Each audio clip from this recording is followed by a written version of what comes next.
You might imagine the medieval world as one of chaos and noise, clashing swords, tolling church bells, crowded markets shouting for attention. Yet headaches, those deeply personal and silent afflictions, throbbed quietly inside the minds of nearly everyone who lived through that noise. Long before the soothing relief of aspirin, people endured migraines and temple-throbbing tension headaches with a blend of desperation, ritual, and superstition that feels both alien and oddly relatable. By the 12th century, the experience of a headache was framed through a mix of spiritual and humoral thinking. According to the humoral theory, which dominated European medicine from classical antiquity well into the Renaissance, the body contained 4 vital fluids: blood, phlegm, yellow bile, and black bile. Health meant balance. Illness meant imbalance. A headache, therefore, could be the result of too much blood heating the head, or excess phlegm weighing down the brain. The logic was flawed, but consistent. Bloodletting became the most common cure.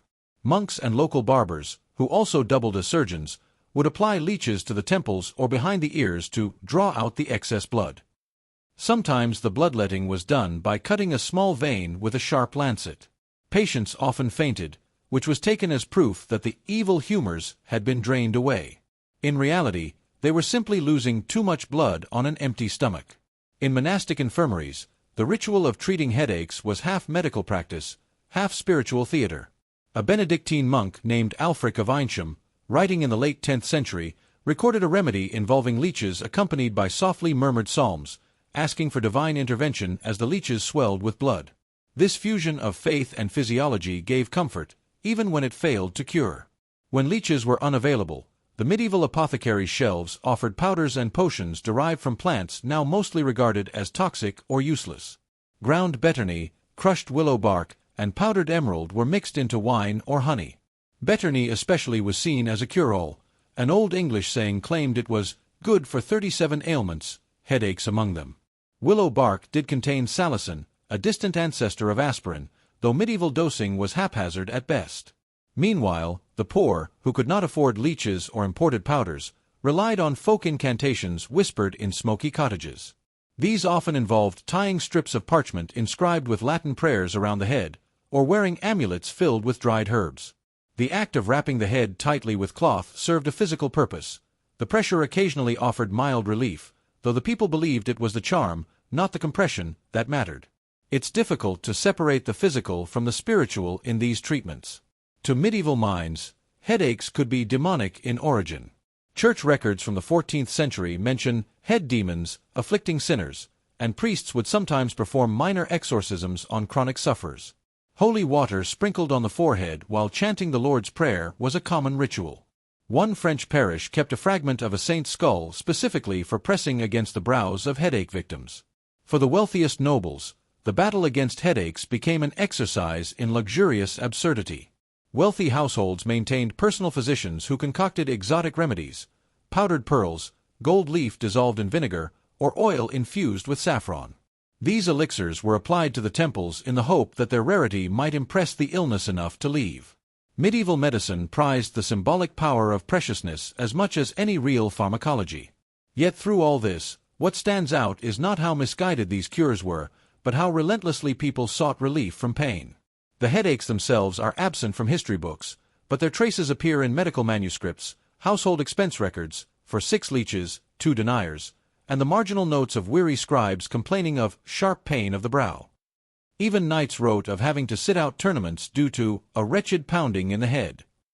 Life in medieval Europe was physically taxing and nutritionally unstable. Chronic dehydration, eye strain from dim candlelight, and malnutrition likely contributed to constant headaches. The pain may have been universal, but so too was the urge to soothe it. And so the cycle continued: bloodletting, prayers, potions, cloth bands tied around foreheads, and the unending hope that this time the pain might relent. As you imagine these dim stone chambers, the smell of herbs and iron, and the murmured prayers over quietly suffering people, a question lingers. Did they ever truly believe they were curing the pain, or simply buying themselves a moment of hope? If Section 1 showed you the immediate, almost desperate ways people tried to drive pain from their skulls, Section 2 reveals the world that surrounded those treatments, the careful rituals, the cultural meaning behind them, and the quiet routines that stretched far beyond a single headache. Because to understand why leeches and whispered prayers seemed reasonable, You must imagine the medieval world's relationship with pain itself. Pain was not simply a nuisance, it was a moral signal. It could mean divine punishment, spiritual purification, or proof of human frailty. And so, relieving pain wasn't just a medical task, it was a ritual negotiation with the unseen. In many monasteries and manor houses, bloodletting was done on a strict schedule, regardless of whether anyone felt ill. The Benedictine rulebooks from the 11th century included annual calendars listing bleeding days. Monks might be bled 4 times a year, believing it prevented disease. When a monk reported a headache, the infirmarian would note it in a small parchment ledger, then usher him into a quiet chamber known as the bleeding room. The patient sat on a low stool while the barber surgeon bound his arm or applied leeches behind the ears. A brass bowl caught the slow, dark trickle. Silence was kept, not out of reverence for medicine, but because talking might stir the humors. These sessions were oddly ceremonial. The blood was sometimes weighed afterward and compared to earlier bleedings. A light meal of broth and bread would follow. Then, the monk rested for a full day in the infirmary, often with cold compresses of rosewater cloths across his brow. This ritual had less to do with curing a specific headache than with reaffirming order. Pain was chaotic, bloodletting imposed sequence, record-keeping, and predictability. It told the sufferer, the world can be balanced again. The urban apothecaries who sold remedies were often more like grocers than doctors. In market towns like York, Bruges, and Cologne, their shelves were crowded with jars of dried herbs, roots, seeds, and minerals, each labeled in Latin. A headache sufferer might buy ground valerian root, dried lavender, or powdered rose petals to steep in wine. Some prescriptions sound poetic today. Take the brain of a hare, dry it to dust, mix with vinegar, and anoint the brow. Boil sage in milk, breathe the steam while reciting the Ave Maria. Make a garland of fresh rue leaves and wear it upon the head until the scent drives out the pain. Apothecaries kept little notebooks, part recipe and part diary, recording which customers found relief. These books show how treatments became cultural traditions. A particular village might swear by rosemary poultices, while a nearby one trusted garlic oil. What mattered was familiarity. Even when remedies failed, they offered comfort through routine and sensory reassurance. The warm, bitter smell of herbs, the tactile act of rubbing salves into the skin, the expectation that care was being taken. In an age when medicine was rarely effective, the performance of healing mattered more than its success. Beyond substances and procedures, the spoken word itself carried medical weight. Medieval medicine assumed a direct link between language and the body. A well-formed prayer could reorder the chaos inside a person just as surely as a blade could open a vein. So headaches often met with verbal remedies. A priest might write the word abracadabra on a triangular amulet, wearing it so the word diminished by 1 letter per line until it vanished, symbolically erasing the pain. In some regions, patients whispered the names of the 3 magi over a cup of wine before drinking it. Some charms combined language and touch. One Old English cure instructed, write the word benedicite on clean parchment, tie it with red thread round the head, and let it remain until the pain depart. This practice lingers faintly even today in the modern habit of wearing lucky bracelets or talismans when unwell. It wasn't only the ill who spoke, listeners participated. Caregivers were told to answer complaints of pain with soft, soothing replies. Manuals for household medicine recommended keeping the patient in dim light and speaking low and gently, for noise doth rouse the spirits and make the ache return. This is perhaps the clearest sign that, for all the mystical theories, medieval healers recognized something emotional about pain. What makes these practices feel strange to us is how seamlessly religion, medicine, and folk belief blended together. A patient might see no contradiction in praying to Saint Denis, patron of headaches, while wearing a garlic wreath and submitting to leeches all in the same day. Pilgrimages to saints' shrines were common treatments. Some walked hundreds of miles to touch the relics of saints reputed to cure headaches, tiny bone fragments, splinters of wood, bits of cloth. Whether or not the pain eased, the journey itself offered structure, purpose, and distraction. Even local wise women, sometimes viewed with suspicion by the church, often framed their herbal cures with Christian blessings to avoid accusations of witchcraft. Their reputation rose or fell not on scientific success, but on social trust. A cure worked best when the community believed it should. Perhaps the most striking fact is how normalized headaches were. Chronic discomfort shaped behavior. monasteries imposed quiet hours, not just for prayer but because constant noise worsened the hot humors of the head. Candle scribes paused their work every hour to massage their temples. Nobles scheduled feasts around weather patterns, fearing that damp air might bring the heaviness of the skull. In this context, the treatments were less about achieving perfect health than about making life tolerable. They transformed invisible pain into something visible, manageable, and shared, a ritual others could witness and acknowledge. These rituals show that medieval people didn't simply endure pain passively. They surrounded it with meaning, pattern, and care, weaving headaches into the rhythm of their lives. It leaves one to wonder. When pain becomes part of everyday existence, do people truly want to be cured, or only to be comforted? By the late Middle Ages, something subtle was happening. The centuries-old rituals of bloodletting, herb compresses, and whispered charms were beginning to lose their hold, not because they suddenly stopped working, but because Europe's way of thinking about the human body itself was quietly shifting. This final section explores how those medieval headache cures gradually faded away, replaced not by sudden breakthroughs but by slow, unnoticed changes, in knowledge, in daily habits, and in the expectations people had about pain. The disappearance of the old cures was not a dramatic revolution, but a long sigh, stretched over centuries. The first cracks appeared in the 14th and 15th centuries, when scholars began quietly recording symptoms and results instead of merely repeating tradition. Early medical schools in Salerno, Montpellier, and Bologna trained physicians to observe patients over time.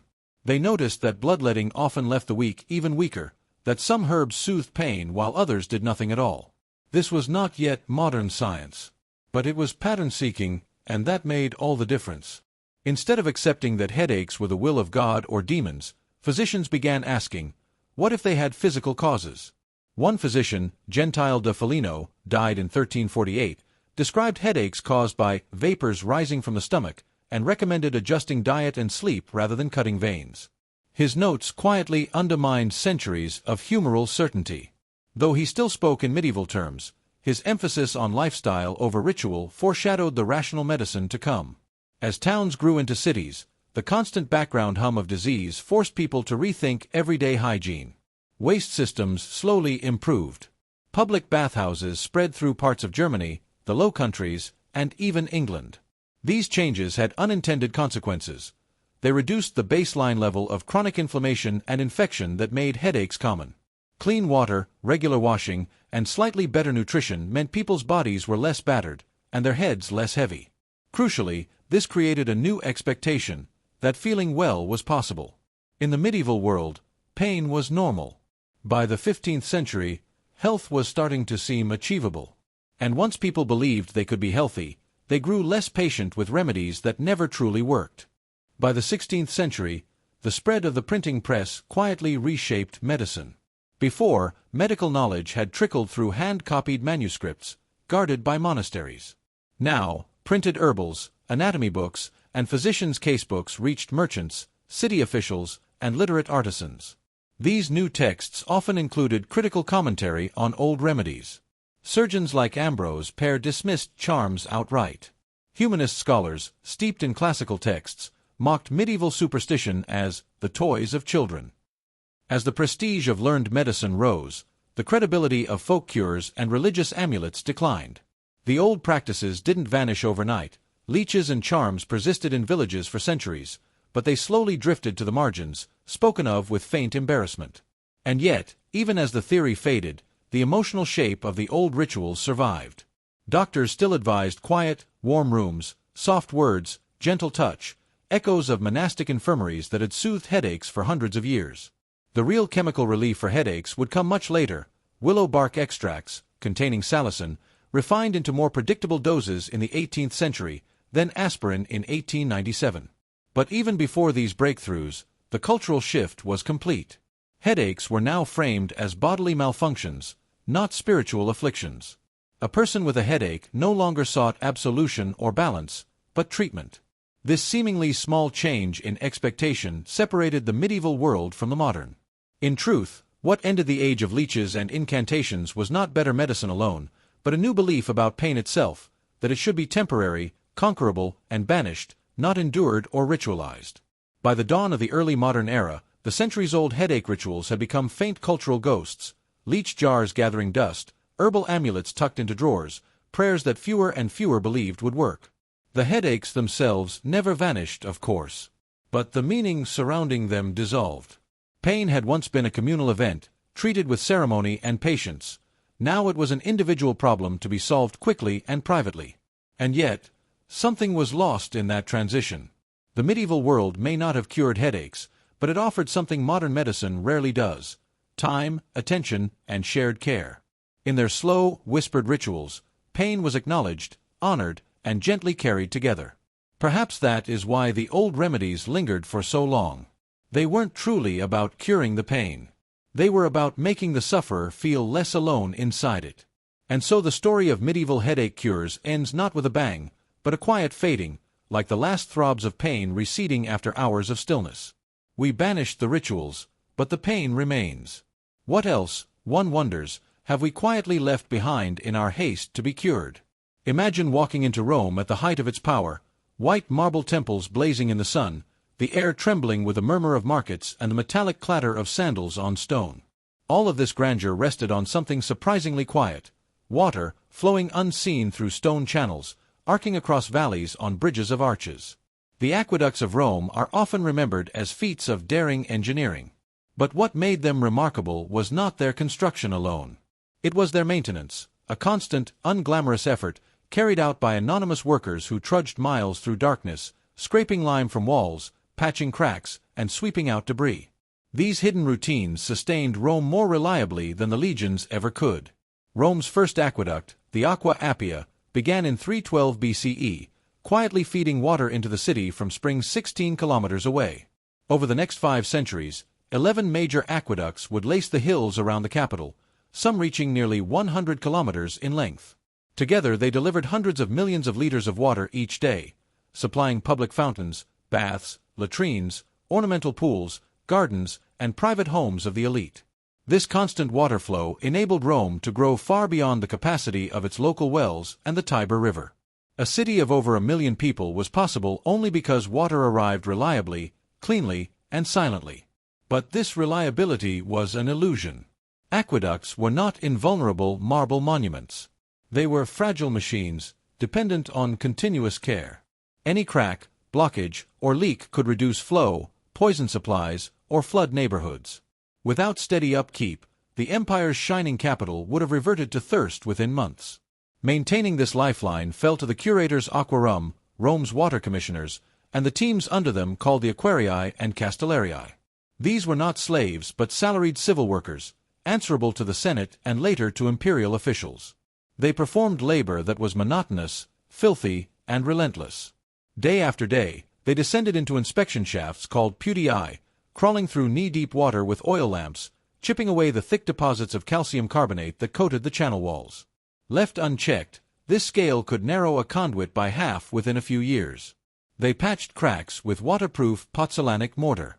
They cleared roots that pierced the stone, repaired sagging arches after earthquakes, and swept away silt from settling tanks called piscini limarii. Most of this work took place in darkness and silence. No crowds watched them. No triumphs celebrated them. But their efforts determined whether a city lived or died. Roman law even granted these workers unusual legal protections. Aqueduct lands had special easements. Damaging them was a serious crime.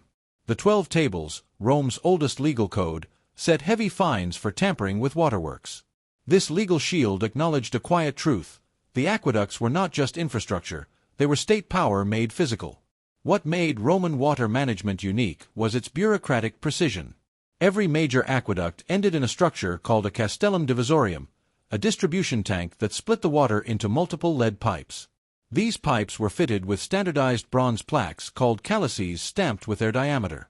This allowed the curators aquarum to measure exactly how much water each district, bathhouse, or private palace received. To enforce this system, inspectors regularly checked for illegal taps. Wealthy citizens often bribed workers to bore secret holes into the lead pipes to steal extra water. The water commissioners fought a constant quiet war of audits, measuring flows, sealing leaks, and replacing tampered pipes. By the 1st century CE, the curator's office kept detailed flow records: who received what volume, how much was lost to leaks, and where repairs were due.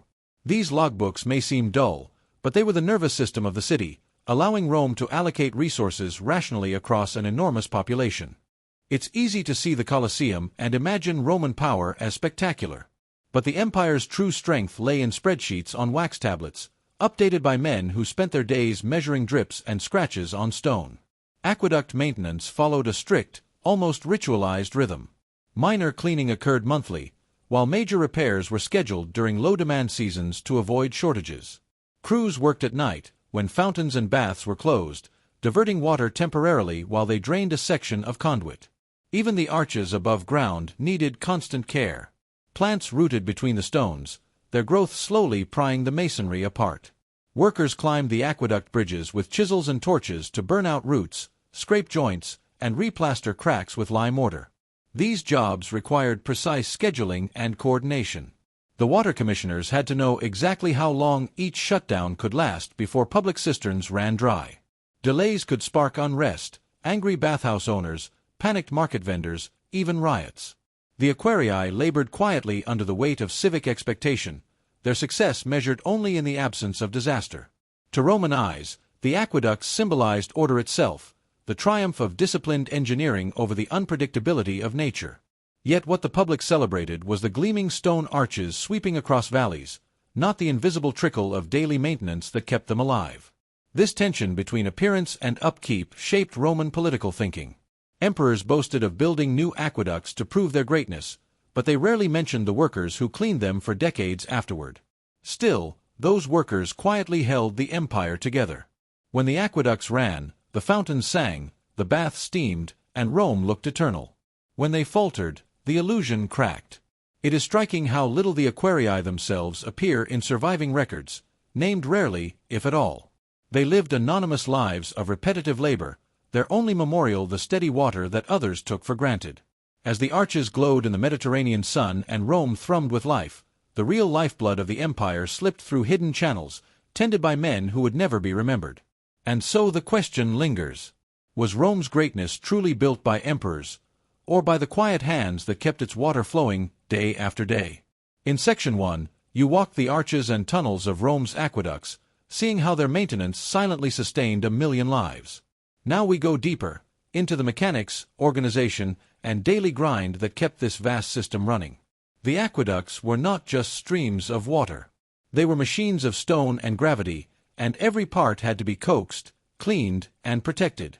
Rome's glory depended on people who thought less like builders and more like caretakers, perpetual custodians of flow. Though the aqueducts seemed permanent, they were always in motion, wearing themselves down. Water is restless. It scours mortar, loosens joints, carries sand that grinds stone smooth. The channels sloped gently, about 1 foot per 300 feet, so water would move steadily without bursting the walls. But even this slow current created ceaseless erosion. Thin cracks widened under constant flow. Mineral deposits crept over the channel floor, raising the water level until it overflowed the sides. Roots wormed in from above, seeking moisture. Every few years, crews shut down sections to scrape away the incrustations, often several centimeters thick. This work was slow and exacting. Workers used short-handled chisels and bronze scrapers, crouched for hours in damp half-light, their oil lamps guttering in the breeze.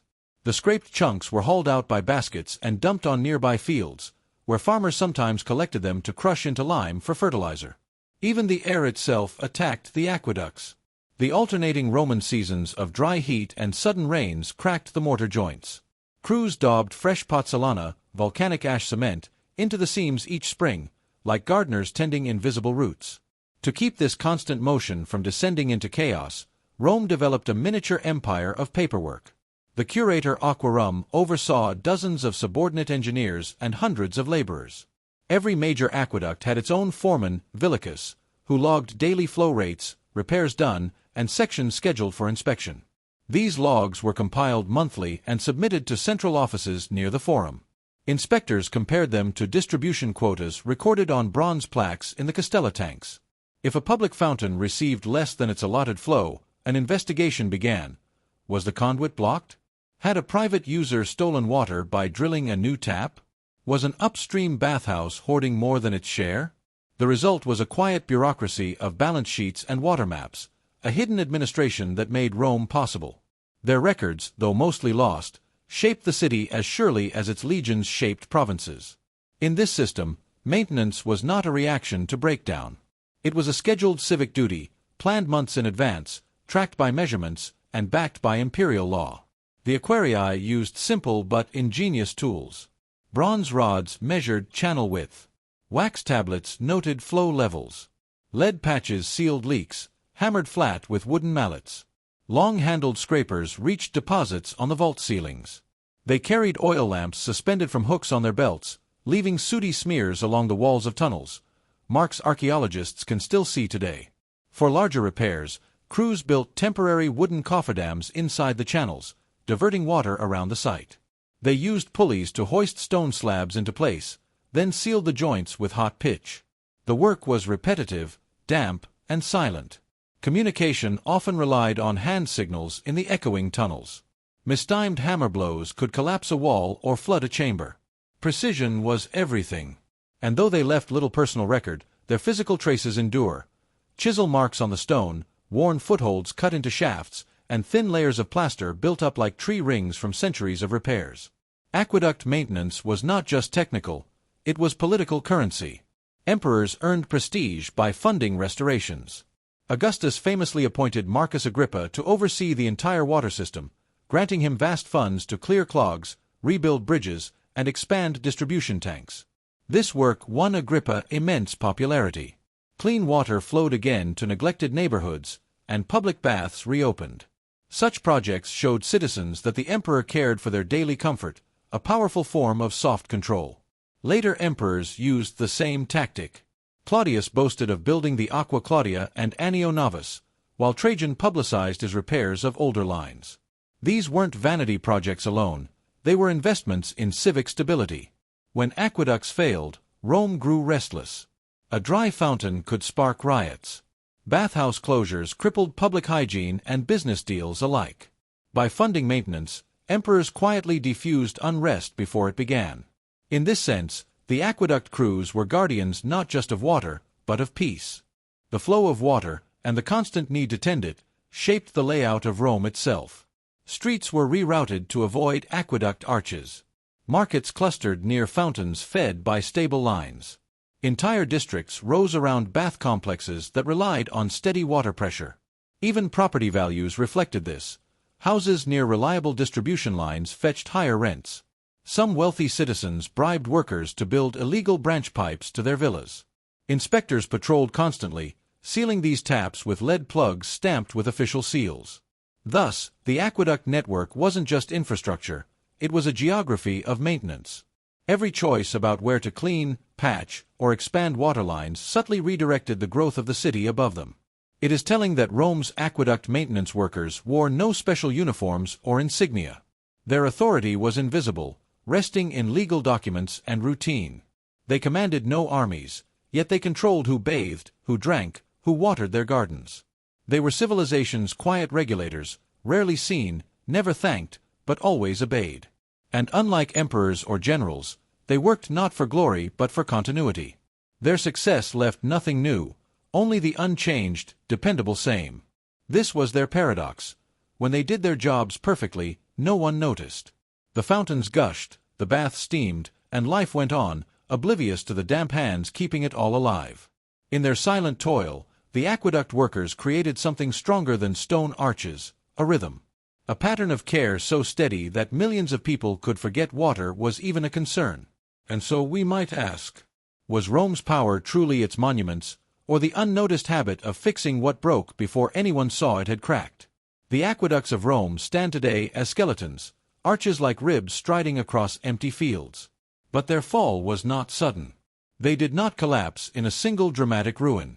Instead, they quietly withered, undone not by siege engines or earthquakes, but by something subtler, the slow unraveling of maintenance. This final section explores how the upkeep that once sustained Rome gradually faltered, and how its loss revealed an overlooked truth. The strength of a civilization is measured less by what it builds than by what it keeps repairing. By the late 3rd century CE, the Roman Empire was cracking under pressures from all sides: barbarian incursions, civil wars, plagues, spiraling taxes. The curators aquarum struggled to keep their work funded. The aqueduct system was vast, but its upkeep relied on tiny, daily rhythms: inspections, patchings, cleanings. When political chaos disrupted payrolls or supply chains, even for a few months, those rhythms snapped. Minor cracks widened. Lime deposits thickened. Silt filled settling tanks. Water pressure fell. Fountains trickled. There was no single day when the water stopped. It just thinned. The quiet, dependable flow that had once been Rome's heartbeat began to stutter. Maintenance depends on people, and Rome was running out of them. Civil wars bled away trained aquarii. Barbarian raids shattered roads, blocking the supply of lime, lead, and tools. The water workers who remained were often pressed into military service or fled when their wages vanished. The aqueducts did not merely need repair, they needed presence. Someone had to walk each conduit, descend each shaft, relight each lamp. As those people disappeared, the system became an empty shell, still standing but increasingly hollow. Even emperors who tried to restore order found themselves fighting a tide of neglect. Diocletian and Constantine issued laws to protect aqueduct workers from conscription, but by then many lines had partially clogged or collapsed. It is telling that by the 5th century, some Roman aristocrats were building private cisterns and wells again, trusting their own servants more than the city's failing network. The Gothic wars of the 6th century delivered the final blow. When the Ostrogoths besieged Rome in 537 CE, they deliberately cut several aqueducts to starve the city of water. Even after Byzantine forces recaptured Rome, the aqueducts remained in ruins for decades. Some arches were cannibalized for building stone. Conduits clogged beyond clearing. The city shrank dramatically, its population falling below 50,000. Public baths closed.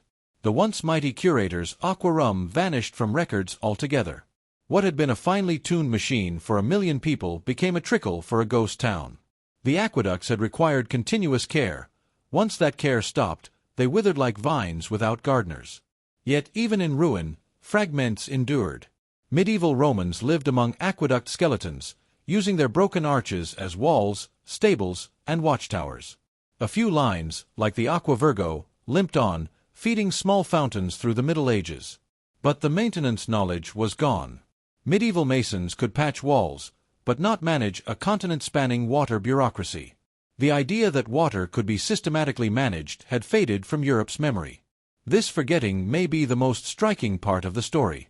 For centuries, Rome had shown the world that vast urban life was possible through invisible upkeep. When that habit dissolved, Europe entered nearly 1,000 years without cities on that scale. It was not the arches themselves that had been lost, but the culture of maintenance that once animated them. By the Renaissance, humanists marveled at the aqueduct ruins as symbols of Rome's fallen grandeur. They saw beauty in their broken arches, but missed the real story. These monuments had not failed because they were weak, but because the slow, thankless labor that sustained them was no longer there. Rome's aqueducts reveal something easy to forget in our own time. Civilization is not built once, but continually rebuilt. Strength is not marble or arches or even engineering brilliance, it is habit. A shared agreement to keep showing up, patching cracks, clearing debris, and replacing what wears out. When that agreement falters, even the mightiest empire can crumble quietly, with barely a sound. Today, clean water flows again through Rome, fed by modern pumps and pipes, but the ancient aqueducts stand mostly dry. Tourists gaze up at their colossal arches, imagining Roman glory. Yet their true meaning is quieter. They are not monuments to conquest. They are monuments to maintenance, to the idea that small, repetitive care can uphold something vast, and that when such care stops, grandeur evaporates. The Roman aqueducts whisper a humbling lesson. What makes a civilization endure is not what it builds, but what it remembers to keep fixing. And so, the lifeblood of an empire turned to dust, not because it broke, but because no one was left to keep mending it. Perhaps the real question is this: how much of our own world depends on unseen hands still showing up, quietly keeping the flow alive? Before telegraphs, before railways, before the idea that information could move faster than a horse, the Ottoman Empire was bound together by a network of dusty roads and silent couriers. In its prime, this system carried sultans' decrees from Istanbul to Damascus, tax orders from Cairo to Belgrade, and diplomatic reports from Baghdad to the Balkan frontiers. It was called the Ulak system, a web of relays and stations stretching across 3 continents. Yet its power lay not in speed, but in endurance. For centuries, the Ulak riders passed each other like links in a human chain, keeping the empire's breath flowing through its veins. But over time, that chain frayed, not from dramatic collapse, but from slow neglect, the quiet kind that no one notices until it's too late. At its core, the Ottoman postal system worked like an endless relay race. Along the empire's great highways, the imperial road from Istanbul to Edirne, the Damascus road through Anatolia, and the Baghdad road over the Taurus Mountains, stood a line of Menzelhanes, or relay stations, spaced roughly a day's ride apart. Each station kept fresh horses and a few riders called ulaks. A messenger arriving from Istanbul would hand over his sealed pouch, dismount, and collapse in exhaustion while the next rider mounted up and galloped on. This simple system allowed messages to cross hundreds of kilometers in days. A decree from the Topkapi Palace could reach Aleppo in about 12 days, astonishing for the 16th century. Taxes flowed more smoothly, military orders reached frontier governors, and provincial complaints trickled back to the imperial court. But this system had no magic. It worked only as long as every station was staffed, every horse fed, every road repaired, and every rider trusted. And that meant the real engine of Ottoman communication was not the horses, it was maintenance. The Menzelhanes themselves were humble buildings, low stone inns with wooden stables, a courtyard well, and a few small rooms with rough mats for sleeping. Their purpose was purely functional. They kept the riders alive and the horses moving. The central government maintained a networked schedule of provisions. Each station received fodder, salaries, and lamp oil from nearby towns. Provincial governors were responsible for collecting the support, which sounds efficient but created a problem. It depended on their personal diligence. Some governors maintained their stations well, proud of their link in the imperial chain. Others neglected them, diverting funds elsewhere. This created patches of weakness along the network. A neglected station meant thin horses, hungry riders, and delayed messages. A single broken link could ripple backward for weeks. Yet for centuries, the system limped forward, its weakness disguised by its sheer size. There were always enough functioning stations to keep the chain mostly intact. Its strength was statistical, not structural. What moved along this chain was more than information, it was authority itself. In an empire so vast, stretching from Hungary to Yemen, from Algiers to the Persian border, direct control was impossible. The Sultan's word arrived not as abstract power but as physical packets of paper and wax. Provincial governors gathered their legitimacy from the arrival of those documents. A governor's seal meant little unless it was backed by orders from the center.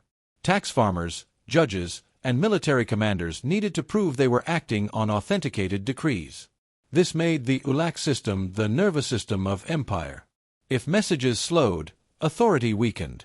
Local officials began acting on their own initiative, guessing what Istanbul would want rather than waiting to be told. The center became less real, more theoretical. The ulak riders, though rarely named in records, were the invisible threads holding the empire together by hand. Even at its peak, the Ottoman postal system was not fast. A message to Cairo might take 3 weeks, to Baghdad nearly a month. But this slowness had its own logic. It enforced deliberation. Orders could not change daily. Policy shifted in slow, seasonal pulses. Life in the provinces took on the same rhythm: harvests, tax collection, troop levies, all timed to the beats of the ulak chain. Everyone adjusted to its tempo. Provincial officials often predated their letters, knowing the journey would erase weeks. Sultans issued decrees in seasonal batches, anticipating the rhythm of roads turning to mud in winter or dust in summer. The ulak network was not designed to be fast. It was designed to be reliable, to keep time with the empire itself. This reliability gave the Ottoman state a sense of solidity, until the world around it began to speed up. By the late 17th century, cracks appeared. Some Menzelhanes fell into disrepair. Roads eroded in the Anatolian highlands. Corruption grew, provincial governors skimmed money meant for horse fodder, and local villagers resented supplying free food to passing riders. Ulaks began arriving late, or not at all. Messages lingered at broken stations, sometimes lost altogether. A complaint from a distant province might sit for weeks until someone happened to notice it. This did not cause instant chaos. Instead, it caused something worse for an empire: silence. Decisions slowed. Small crises festered before the center even knew they existed. And still, the system stumbled forward, sustained more by habit than function. It seemed eternal, until the world around it suddenly outpaced it. The Ottoman postal system began as a quiet triumph of endurance. By the 18th century, it was becoming a burden, a slow rhythm in an accelerating world. And so the question forms: what happens to an empire when its messages can no longer keep up with its problems? Section 1 showed the ULAC network in its prime: steady, methodical, dependable. But by the 18th and 19th centuries, that same steadiness became a liability. The Ottoman postal system had been built for a world of seasonal rhythms, but the world around it began to accelerate, and the horses could not keep up. This is the story of how technological change, creeping corruption, and shifting expectations slowly unraveled one of history's great arteries of information. In Europe, the Industrial Revolution was tightening the world's tempo. Roads were paved, canals cut, and stagecoach lines standardized. By the late 1700s, letters could move from Paris to Vienna in days. Meanwhile, the Ottoman ulaks still rode the same dirt roads they had for centuries, stopping at Menzelhains whose walls sagged and roofs leaked. Where the system once seemed dependable, it now seemed glacial. Merchants began complaining. Ottoman trade increasingly relied on quick price updates from foreign markets. Waiting weeks for news of grain prices from Odessa or cotton demand in Manchester meant losing money. Even the central government felt the drag.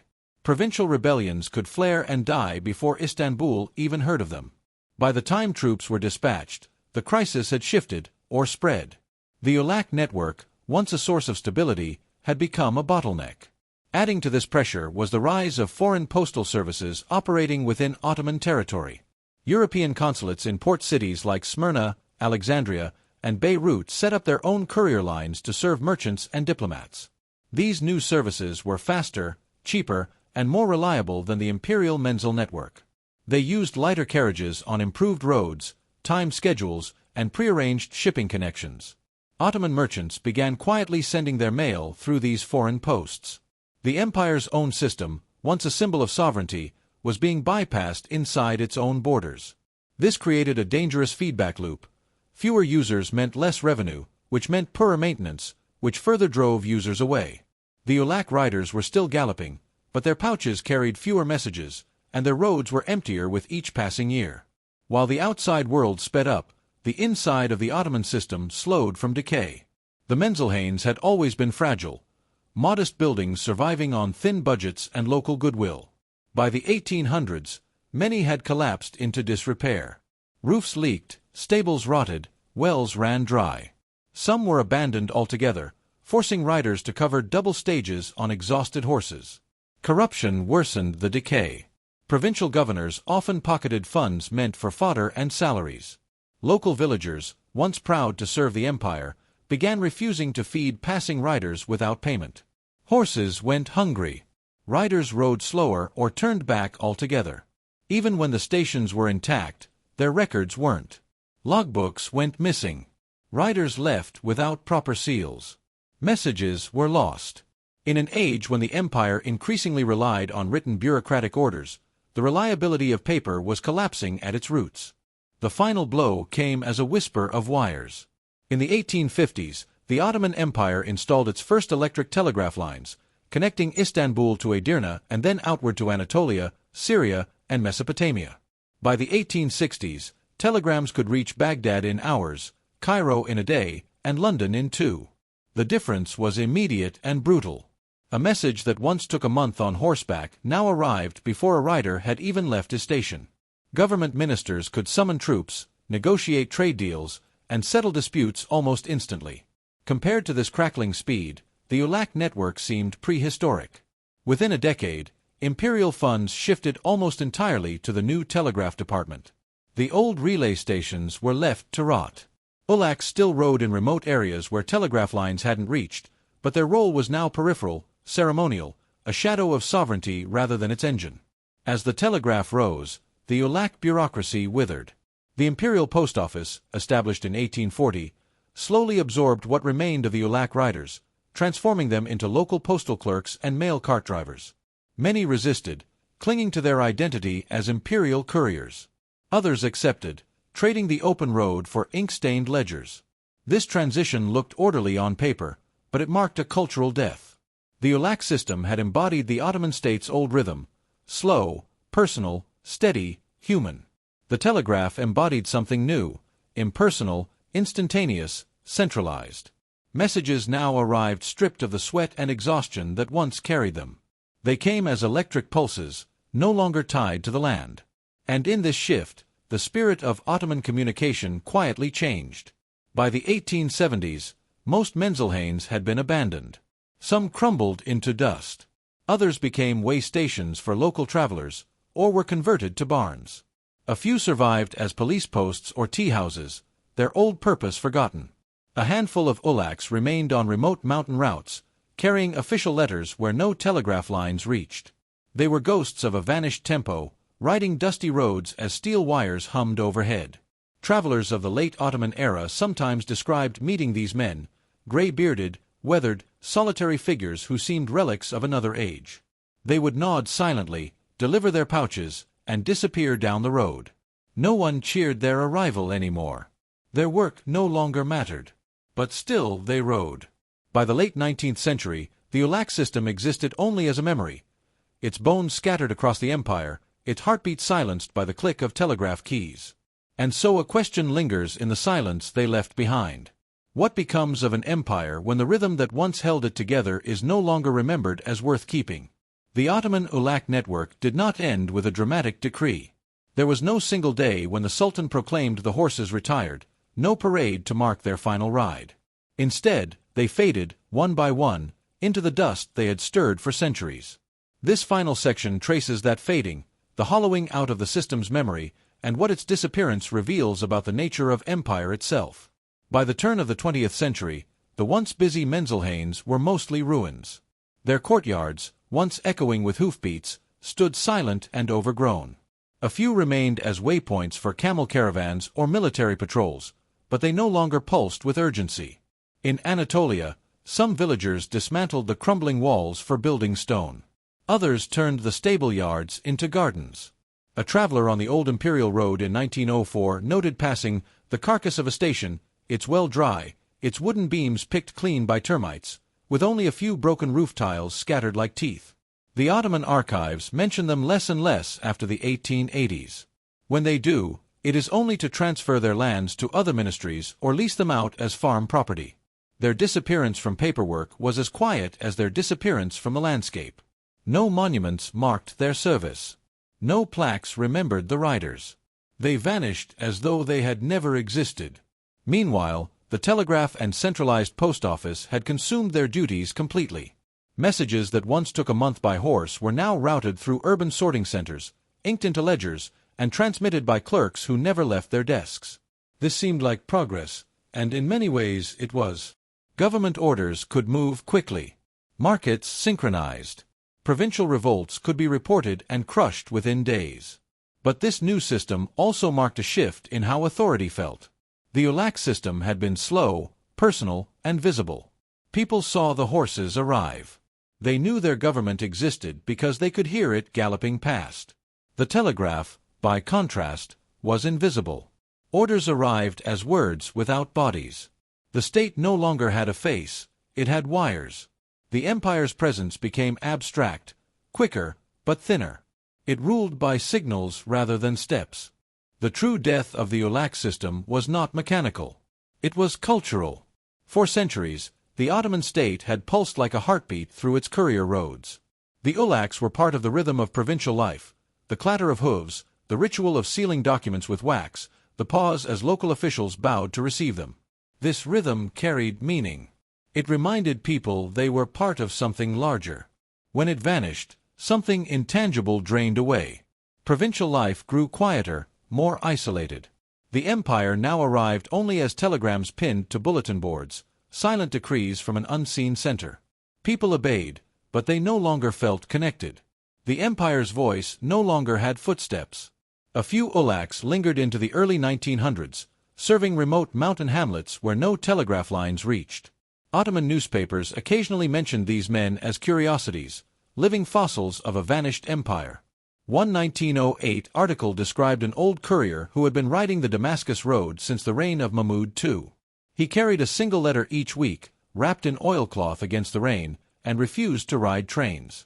When asked why, he reportedly replied, "The empire moves on my horse. If I stop, it will forget the way." Within a decade, he and the few others like him were gone. No ceremony marked their last journeys. They simply stopped appearing, and no one waited for them anymore. It is tempting to see this as a story of simple progress, horses replaced by wires, slowness conquered by speed. But what vanished with the Ulax was not just inefficiency. It was a form of connection. The Ulax system made the empire feel tangible. Authority had a smell of sweat and leather, a sound of hooves on stone, a visible shape passing your door at dawn. Once that presence was gone, the Ottoman state became an idea more than an experience. And ideas are fragile. When the empire finally collapsed after the First World War, almost no one mentioned the loss of the Ulax. Yet in a sense, the empire had already hollowed out decades earlier, when its voice stopped riding the roads. Today, the only traces of the Ulax system are faint notches on old maps, scattered foundation stones in the countryside, and a few crumbling Menzelhains swallowed by weeds. The network that once stitched together half the known world is gone, not torn down, simply forgotten. Its death was not a battle. It was an absence. A pulse that faded until the empire that depended on it no longer remembered it had ever been beating. And so the question lingers. How many of the systems we rely on today will also end, not in crisis but in silence, simply because no one shows up to keep them moving? Step into London in the mid-1700s. The city groans with coal smoke. Black grit coats the windowsills, hangs in the air, and crunches underfoot like sand.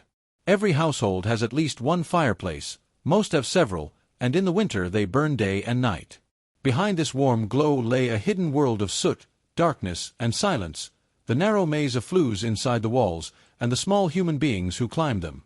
These were the chimney sweeps, and though they were everywhere, they were barely seen. They moved through the city like shadows, slipping down alleys at dawn, coughing black dust, vanishing up brick shafts. Their work was filthy and monotonous, but without them, the entire city risked burning. And yet, they lived and died largely forgotten, their existence recorded only in the margins of household ledgers and the complaints of their neighbors. By the 18th century, London and other British cities were forests of chimneys. Coal had replaced wood as the main fuel, and coal smoke clung like damp cloth. To burn efficiently, fireplaces used long, narrow flues, sometimes as tight as 9 inches across, snaking through walls to discharge smoke high above the rooftops. These tight passages improved airflow but trapped soot. Soot is flammable. Left to build up, it could ignite into chimney fires, violent bursts that shot flames from the roof and often consumed entire houses. The only way to prevent this was to scrape the soot off the inside of the flues.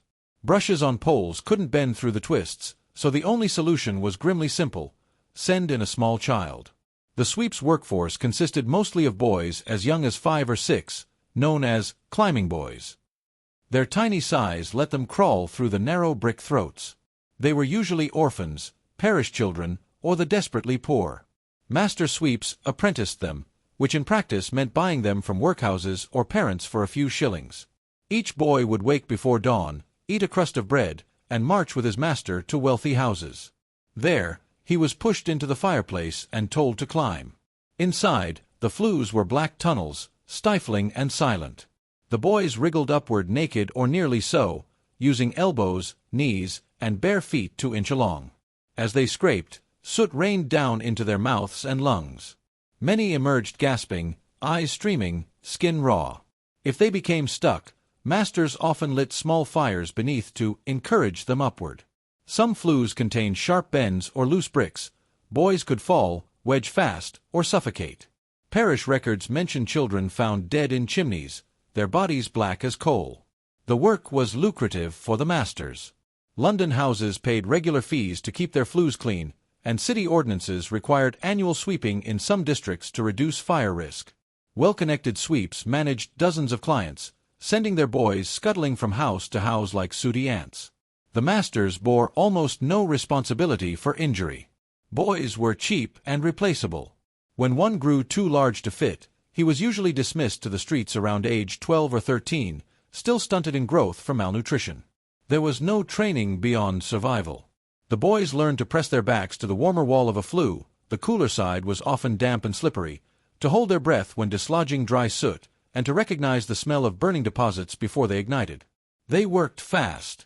A skilled climbing boy could clean a 30-foot flue in 15 minutes. But their speed only made them more invisible.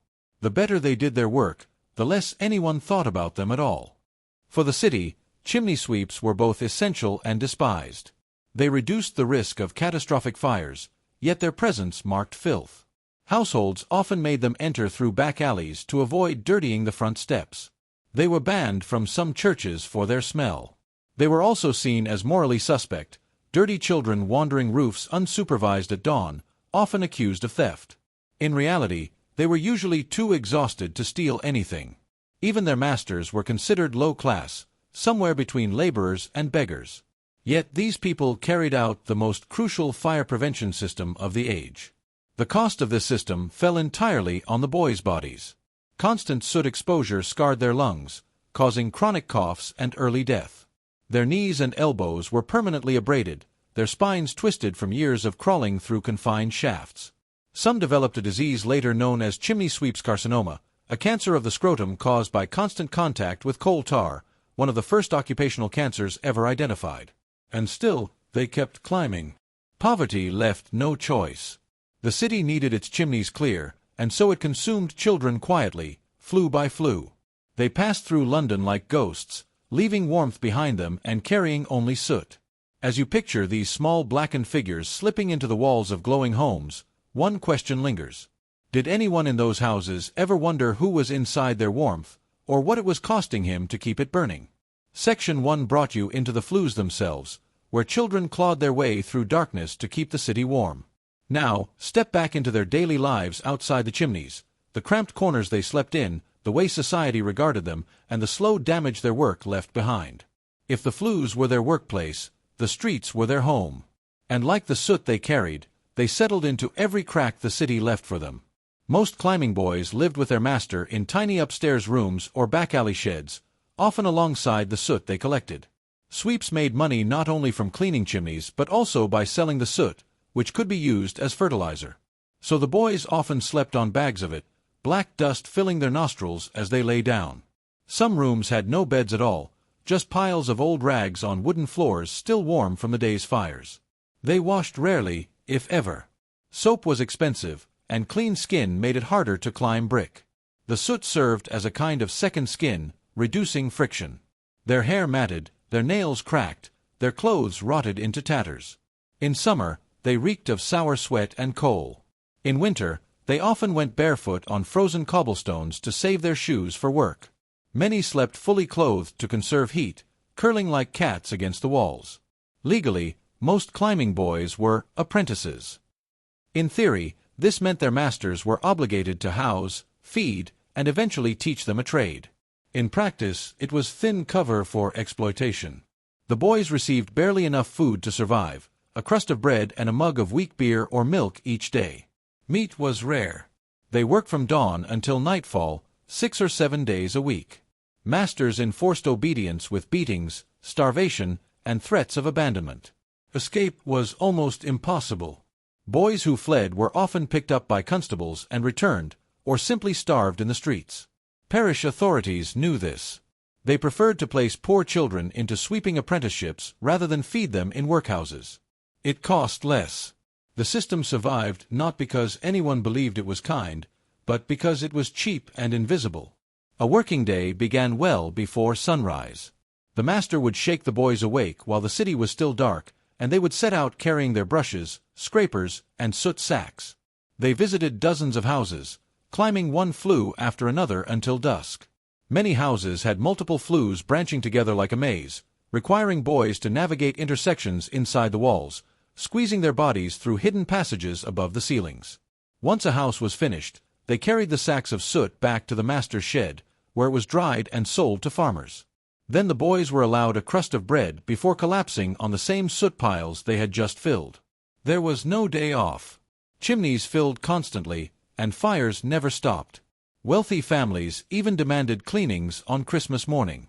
By the age of 10 or 11, most climbing boys were stunted, wiry, and hollow-chested. Their growth had slowed from malnutrition, and their bones warped from years of crawling bent double. Their knees and elbows became thick calloused knobs. Their ankles and hips ground painfully when they walked. Many had chronic eye inflammation from soot dust and permanent coughs that racked their small bodies. Death was common but quiet. Children disappeared into flus and were simply gone. Masters rarely reported these deaths. New boys replaced them within days. Those who survived into adolescence were often turned out onto the street, too large to climb but with no skills besides chimney work. They joined the city's swelling ranks of beggars, thieves, or dock laborers, bodies used up and discarded. Despite their necessity, sweeps were scorned. People called them soot imps and wall goblins. Children on the street mocked them. Wealthy families tried not to see them at all. Servants ushered them in through scullery doors and hustled them out before guests arrived. Their labor was invisible by design. And yet, everyone feared them slightly. They slipped through the insides of houses unseen, crawled over rooftops at dawn, and knew the secret skeleton of the city. That made people uneasy. Even their smell marked them as outsiders. One London diarist wrote that passing a sweep boy left behind a taste of iron and ashes on the tongue. They were ghosts of fire, half-human in the public imagination. What makes their story quietly devastating is how ordinary it all seemed. Contemporaries rarely described climbing boys as tragic. They were simply part of the scenery, like lamplighters or night watchmen. Newspapers mentioned them only when they caused trouble or when a child's body was discovered in a blocked flue. There were no memorials, no lists of names.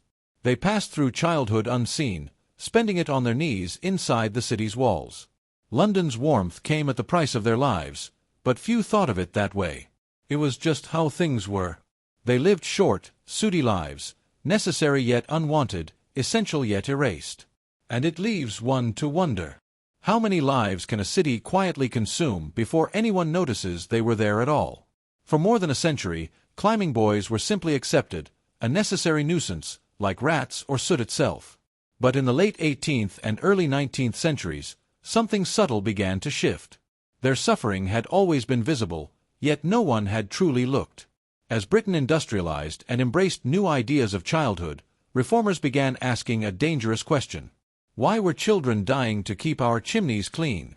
The first protests were small and scattered. Doctors noted that climbing boys suffered from crippling deformities and lung disease. Parish records quietly showed how many disappeared. Clergymen began preaching sermons against the practice, describing boys emerging from chimneys like creatures dug from graves. In 1788, Parliament passed the Chimney Sweepers Act, Britain's first law to regulate the trade. It set a minimum apprenticeship age of 8 and banned masters from forcing boys to climb flues that were actively burning. But the law had no enforcement, and most masters ignored it. Parents continued to sell younger children, and inspectors rarely checked. The soot kept falling, and the boys kept climbing. Change began not through law, but through story. Former climbing boys who survived into adulthood sometimes told their tales to reformers, describing crawling through twisting, scorching flues, sleeping in soot sacks, coughing blood. Their accounts revealed something the public had not considered. These were not just laborers. They were children. Artists painted sentimental portraits of soot-blackened boys sleeping in doorways. Writers described their hollow chests and ghostly smallness. The public, for the first time, began to see them as children first and workers second. This shift in perception was quiet, but profound. It made their suffering seem less inevitable, and more like a choice society was making. Even as sympathy grew, masters resisted change fiercely. They argued that no machine could clean flues as well as a climbing boy. Inventors had created brush and rod systems as early as the 1790s, but wealthy households distrusted them, insisting that only human touch could reach the corners. Masters warned that machines left behind soot that could start fires. Some even sabotaged brush systems to prove them ineffective. They feared losing their cheap workforce. But reformers persisted. They organized demonstrations where machines cleaned flues just as effectively and without risking children's lives. Gradually, more cities mandated the use of mechanical brushes in public buildings, setting a precedent. In the 1830s, the reform movement surged. Newspapers published exposés describing children stuck and suffocating in flues. Campaigners like Lord Shaftesbury and George Hammond toured the country, gathering signatures and confronting Parliament with piles of soot-black clothing from dead boys. They reframed the issue not as fire safety but as moral failure. A civilized nation, they argued, could not base its warmth on the suffering of children. By 1840, Parliament passed the Chimney Sweepers and Chimneys Regulation Act, banning the use of children under 16 as climbing sweeps. Enforcement was still weak, but public opinion had tipped. It was now shameful to be seen using climbing boys. Wealthy families began insisting on mechanical brushes to protect their reputations. The tide had turned, not through sudden outrage, but through years of slow pressure, like water wearing away stone. By the 1860s, climbing boys had almost entirely disappeared from British cities. A few lingered in remote villages where flues were narrow and old-fashioned, but even there, mechanical brushes eventually replaced them. The last recorded death of a climbing boy in Britain came in 1875. After that, they vanished, not just from the chimneys, but from public memory. The city that had once relied on them simply forgot them. Their old routes, their soot piles, their blackened rags, all gone. What remained were ghosts in the architecture. The narrow twisting flues they once climbed still run inside old Georgian houses, but now they are cold and empty. Few who live among them realize those passages once echoed with the scraping of small limbs. Occasionally, during renovations, builders discover tiny soot-stained clothes or scorched buttons wedged in forgotten shafts, a last physical trace of the children who warmed the city. Otherwise, they left no graves, no memorials, no descendants. Their lives were burned away to keep other people's homes glowing. The story of the chimney sweeps ends not in triumph, but in erasure. The children who once crawled through London's walls are gone, their names lost, their suffering folded into the bricks. The city became cleaner, safer, wealthier, but it does not remember who made it so. They were necessary, and then they were not. And once they were not, they were forgotten. And so their story leaves one final question behind. How many of the comforts we take for granted are still quietly built on lives we will never even know existed? Victorian England is remembered for steam engines, railways, and empire, a world of foggy cities and roaring factories. But beneath the noise of industrial progress, something quieter and stranger was happening, a national obsession with measuring things. By the mid-1800s, the British had begun to measure nearly everything they could see or touch. They catalogued skulls, timed footsteps, weighed schoolchildren, mapped the circumference of trees, calculated the average height of clerks, the lung capacity of miners, and the moral character of prisoners by the slope of their foreheads. It was a world flooded with numbers, not because numbers made things clearer, but because the Victorians believed that to measure was to control. This is the story of how that obsession began, how it spread, and how it quietly shaped the modern world. The roots of this mania lay in Britain's industrial boom. Factories demanded precision, interchangeable machine parts, synchronized timetables, standard weights and measures. The railways amplified this. Trains required exact scheduling, forcing local towns to abandon centuries of loosely kept time in favor of standardized clocks. Railway time spread across Britain in the 1840s, binding every station and shop to the same ticking second. This new order fostered a belief that anything could be managed if it could be measured. Merchants tracked the weight of goods to the ounce. School boards logged attendance by the minute. Postal clerks timed how long each letter took to deliver. What began as commercial necessity soon became cultural reflex. Ledgers multiplied. Rulers and measuring tapes became as common in homes as teapots.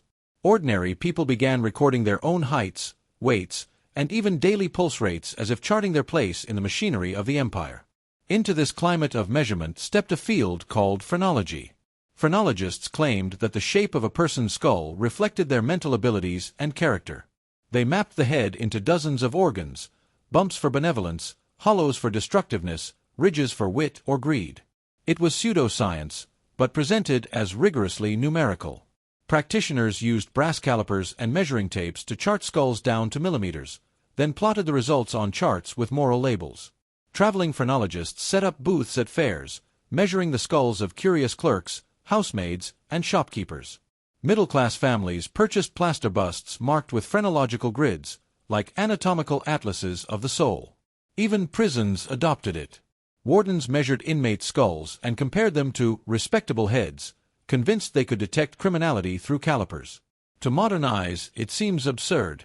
But to Victorians, phrenology fit perfectly into their faith that numbers revealed hidden truths.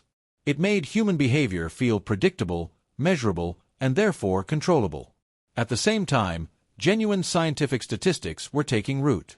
The statistician Adolphe Quetelet argued that societies could be understood by finding their average man. British scholars eagerly adopted this idea, collecting mountains of data on births, deaths, heights, and wages. By the 1830s, the British government began publishing annual blue books, filled with columns of figures on everything from cholera outbreaks to literacy rates. These reports were meant to tame the chaos of industrial society, to reduce human suffering to patterns on paper. Doctors began weighing and measuring school children to track public health. Army recruiters measured every soldier's chest expansion. Even missionaries sent home tables of native skull sizes alongside their conversion reports. The empire's expansion gave the Victorians an endless world to quantify. They measured the rainfall in Ceylon, the temperature of the Zambezi, the average pulse of sepoy regiments in India. The more they measured, the more they believed they were mastering. Measurement soon blurred into morality. Victorians came to see numbers not just as facts, but as proof of virtue. A well-measured person was punctual, orderly, reliable, the qualities of a good worker, a good citizen, a good imperial subject. Factories rewarded workers who met measured output quotas. Schools graded children by ranked test scores.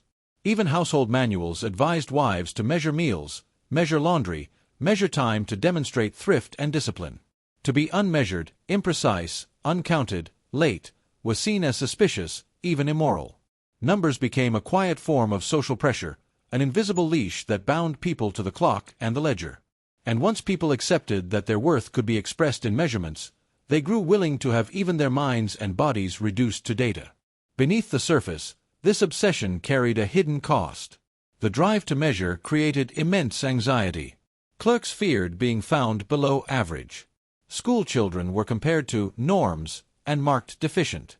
Workers lived by the clock, punished for seconds lost.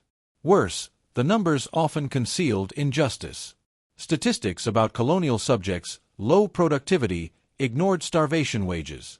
Measurements of prisoners' skulls justified harsh discipline. Charts gave the appearance of truth while erasing the messy lives behind the figures. But to the Victorians, numbers were comforting. They seemed to tame uncertainty. And so the measuring continued, spreading like ink through the empire's veins.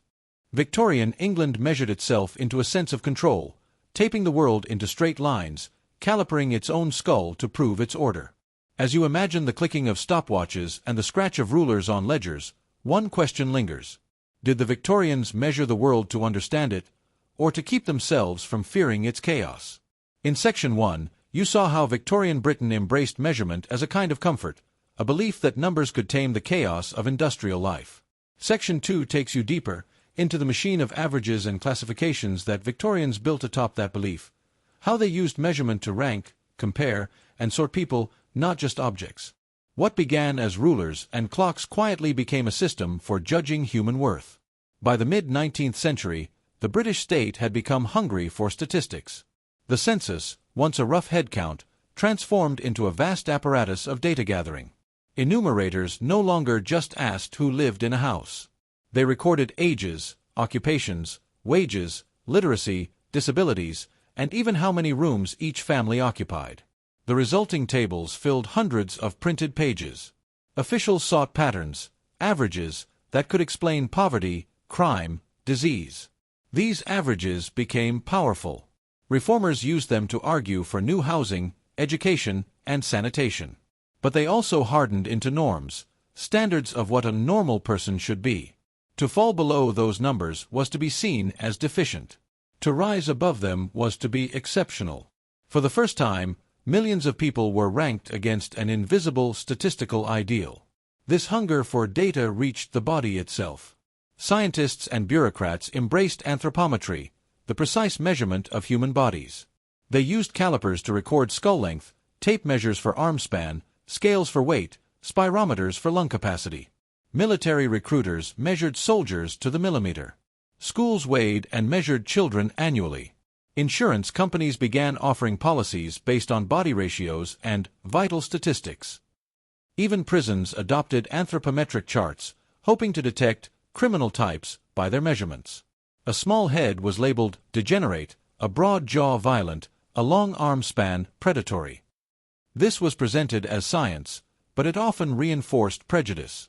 Working-class bodies were measured as though they were a different species from upper-class gentlemen.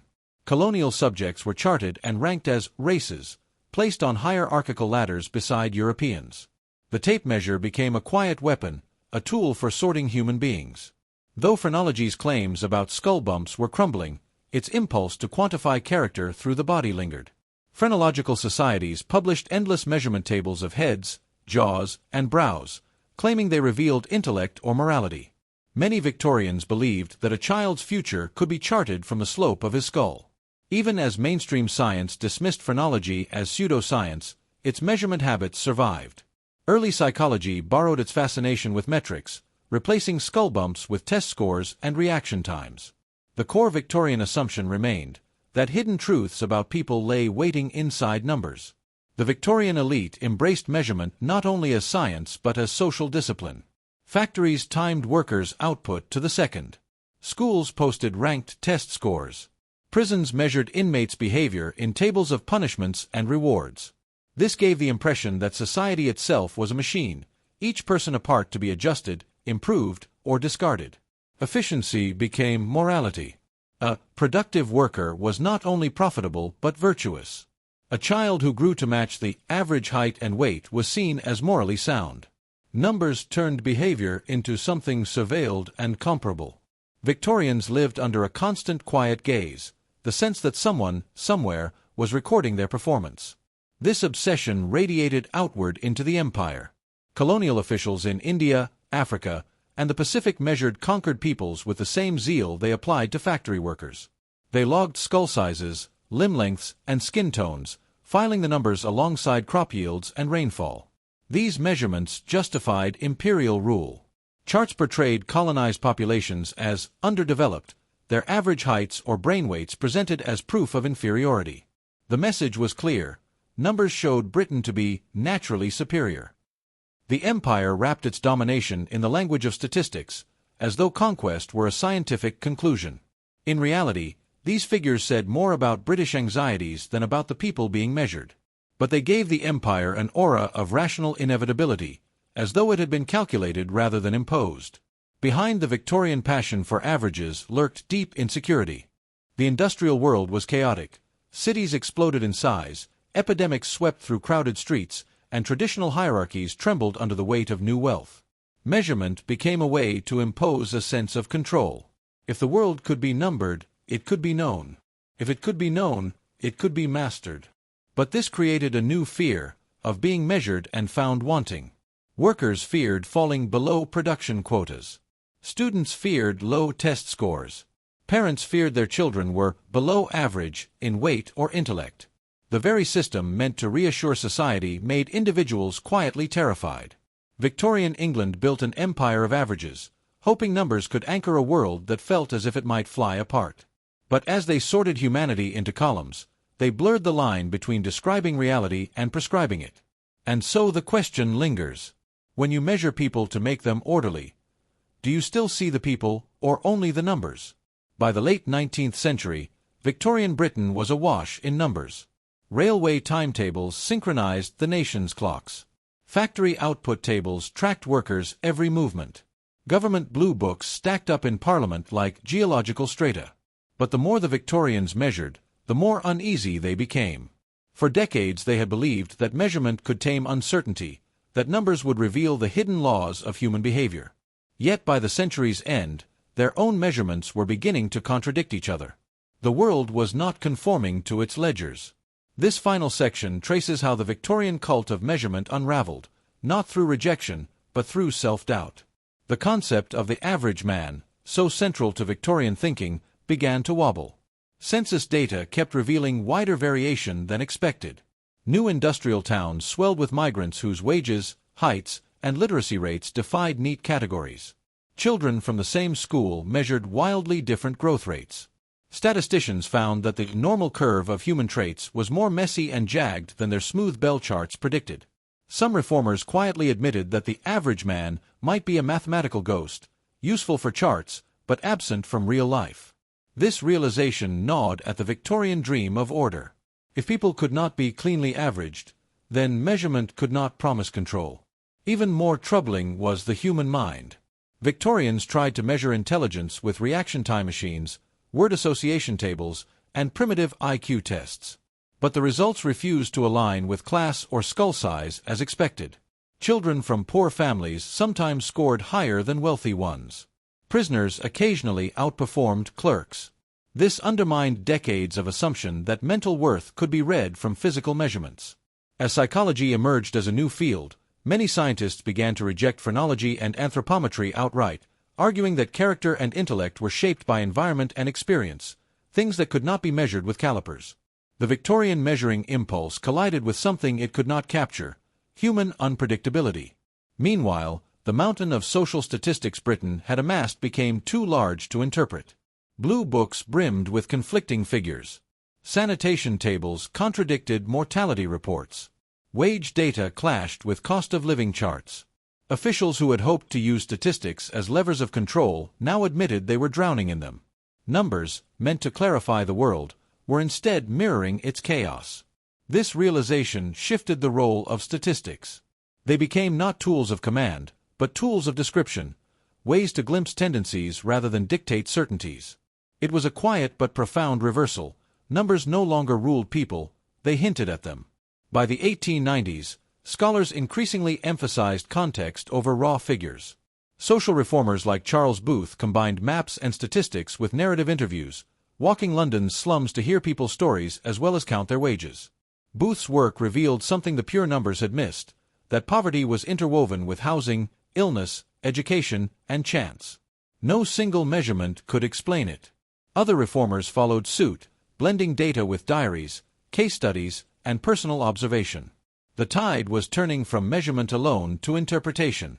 Yet the Victorian faith in numbers never vanished. It mutated. By the early 20th century, the crude calipers of phrenology had given way to standardized tests, demographic surveys, and actuarial tables. The measuring impulse endured, now draped in new language. Modern bureaucracies, schools, and corporations all inherited this Victorian habit: the belief that to manage people, you must first measure them. But the certainty was gone. Where Victorians saw numbers as laws, we now see them as indicators, fragile and provisional. Their dream of taming humanity with rulers and averages dissolved into something humbler, using numbers to ask questions, not to close them. Today, the measuring instruments of Victorian England, the calipers, skull charts, timed copybooks, and brass spirometers, sit behind glass in museums, mute and faintly absurd. They are relics of an age that believed the world could be straightened like a ruler's edge, that the messy unpredictability of human lives could be pressed flat into tables of figures. They could not make the world orderly. But in their attempt, they left us something paradoxical: the awareness that numbers can reveal, but never fully contain, the lives they describe. And so the measuring gaze faded, not in failure, but in recognition of its limits. The Victorians measured the world in the hope that it would become less frightening. Instead, they discovered that the world is larger than the numbers we place on it. Perhaps that is the quiet truth they left behind: measurement brings comfort, but never certainty. In the 2nd century BCE, during the Western Han Dynasty, the Chinese Empire stretched from the deserts of Central Asia to the rice paddies of the south. Vast, diverse, and fragile. Armies guarded its borders. Emperors claimed the mandate of heaven. Yet the entire structure rested on something far more mundane and brittle than banners or swords: grain. And behind the walls of government storehouses sat the people who kept that grain moving, the grain bureaucrats, silent keepers of the empire's stomach. They never rode into battle or carved their names on monuments. They wrote numbers into ledgers, swept warehouses, sealed granary doors with clay, and hoped rats hadn't found a way in. The empire called them tsongguan, warehouse officials, or liangguan, grain officials, but they were, in essence, clerks of hunger, and their quiet work fed tens of millions. Han China ruled through grain. Taxes were collected largely in kind, measured in shur, roughly 200 liters, of millet, wheat, or rice.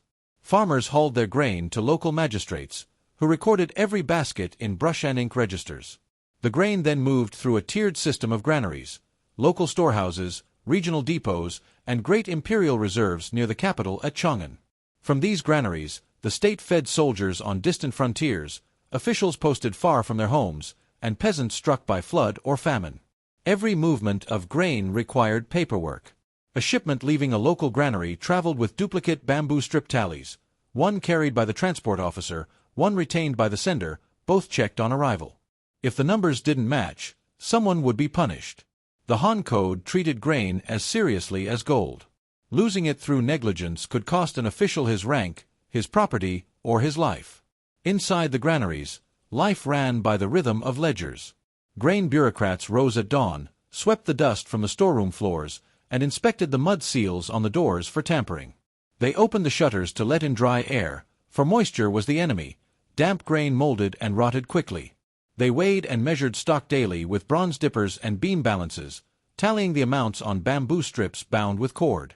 Tallies were copied in triplicate, one for the local magistrate, one for the regional office, and one for the Central Ministry of Finance.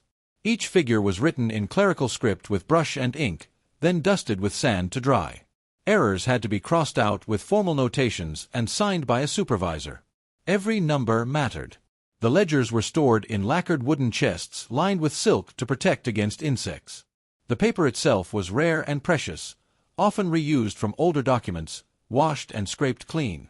This work was slow, repetitive, and unseen. But without it, the state could not know how much food it had, or where hunger might be coming. Grain rots, and mice are patient. The bureaucrats' true enemy was time.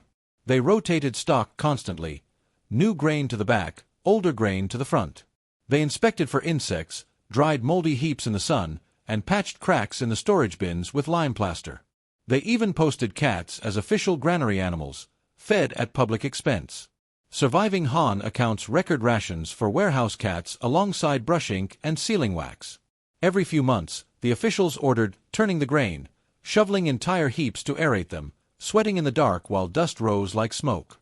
Granaries were sealed with stamped clay seals, which had to be broken in front of witnesses, then replaced and signed over with fresh inscriptions. Each broken seal meant paperwork. The aim was simple: keep the grain from vanishing before the empire needed it. Yet every loss, a spoiled bushel, a chewed corner, felt like a tiny crack in the imperial wall. For the grain clerks, the empire existed mostly as columns of figures. They rarely left their districts. Many served decades in the same warehouse, watching the seasons pass through the open shutters while their ink brushes wore to stubs. Their language was numbers. How many shur were received, how many shipped, how many remained in the bins. When famine struck, they measured the shortfall in ratios, as if hunger were just an imbalance on a page. Their work was not glorious, but it was immensely powerful. An error could starve a garrison or ruin a prefect's career. An accurate ledger could save thousands. They ruled not by command but by consistency, by ensuring that food appeared where and when it was supposed to, and that the emperor's invisible hand never trembled. Yet the grain bureaucrats were almost socially invisible. Confucian scholars dismissed them as li, mere clerks, men who served rather than ruled. They could not rise to high office. Their job was considered dull, even slightly dishonorable compared to the life of the learned administrator or the daring general. But everyone depended on them. The granaries were the lungs of the empire. They breathed grain out in famine and pulled it back in during good harvests. They made conquest sustainable and peace survivable. If the granaries failed, the empire would not fall in battle, it would crumble quietly from hunger. And yet, these men left behind almost nothing but dusty numbers. Their lives have no monuments, no poems, no legends, only faint ink marks on ancient bamboo strips. As you picture them bent over their ledgers in silent granaries, one question lingers. Did they know they were holding an empire together, or did they think they were only counting grain? Section 1 showed you the still rooms and careful routines of Han grain bureaucrats, their world of numbers, rats, and quiet vigilance. Section 2 widens the lens, how those tiny acts of tallying and sealing became part of a continent-spanning machine, moving grain across mountains and rivers, and how the system slowly began to strain under its own weight. The clerks' ledgers were not just records. They were the gears of empire, and when they slipped, the whole machine faltered. The Han grain system ran on layers of accountability. At the base were local granaries managed by county magistrates, xianling. These collected grain taxes from nearby farmers and maintained the first ledgers. Above them sat commandery-level depots supervised by regional administrators. These depots stored strategic reserves for famines, troop movements, and major construction projects. At the top stood the imperial granaries at the capital, overseen by the Grand Minister of Agriculture, de Sinong, one of the highest offices in the government. He reported directly to the emperor on the balance of empire-wide stocks. Each level passed up duplicate tallies, bamboo strip registers detailing every share received and dispatched. The ministry compared these figures like a banker reconciling accounts. Any discrepancy triggered an inquiry. If grain was missing, the responsible clerk faced fines, demotion, or corporal punishment. This fear enforced meticulous precision. Moving grain across such vast distances required more than carts on dirt roads. The Han relied on China's great river system, especially the Yellow River and the network of canals around the capital. Grain was packed into sealed clay jars or lacquered baskets, loaded onto flat-bottomed barges, and floated downstream for hundreds of kilometers. Boat crews carried their own copies of the tallies, which had to match the depot's records upon arrival. Every stop meant new paperwork. Grain shipments were weighed, inspected, and resealed at each handover point. The bureaucracy followed the cargo like a shadow. Floods could sweep away whole fleets, so clerks learned to overstock the nearest depots during rainy seasons. Drought stranded barges in the mud, forcing the use of ox carts, which were slower and risked spoilage. The grain system was resilient precisely because it was redundant, layers of stockpiles and overlapping records that could absorb small disasters without breaking. The grain bureaucracy gave the Han court something unusual in the ancient world: real-time knowledge. Monthly reports showed how much food sat in every region. When locusts struck the North China Plain or floods drowned the Yangtze Basin, the court could see which depots were full and redirect grain shipments preemptively. This made the Han state feel almost omniscient. Local officials knew that the center could check their numbers at any time. This discouraged theft and rebellion, because the emperor could see shortages before they became uprisings. In truth, the system was often messy and slow. Reports took weeks to reach the capital, and local corruption sometimes went unnoticed. But the illusion of precision was powerful. It made the bureaucracy seem all-seeing even when it was only guessing well. For the clerks themselves, this system was terrifying. They were personally liable for losses. If rats gnawed through a bin or a shipment spoiled en route, the grain's value could be deducted from their salary or seized from their property. In severe cases, officials faced corporal punishment or exile. There are surviving court records of warehouse keepers flogged for losing a few share of grain to mold. This fear bred paranoia and perfectionism. Clerks triple-checked figures, had shipments weighed in front of witnesses, and sometimes refused to release grain without written authorization even when people were starving outside their gates. The empire prized reliability over mercy. It trusted men who would protect the numbers even against human need. But such rigidity carried its own dangers. As the Han Empire expanded, its population grew from about 20 million to more than 60 million. Grain flows had to triple, but the record-keeping methods barely changed. Reports lagged. Ledgers piled up. Clerks who once tracked a few villages now managed entire provinces' worth of grain with the same bamboo strips and brushes. This strain caused subtle cracks. Delays lengthened. Duplicate tallies arrived mismatched. Local officials sometimes inflated their figures to hide shortages, creating phantom grain that existed only on paper. The central court believed it had more reserves than it truly did, until famines exposed the illusion. One such crisis struck during the reign of Emperor Ai R. 7-1 BCE. A series of floods ruined harvests in the lower Yellow River basin. The court ordered massive grain transfers from distant depots. But shipments arrived weeks late or spoiled, and some never arrived at all.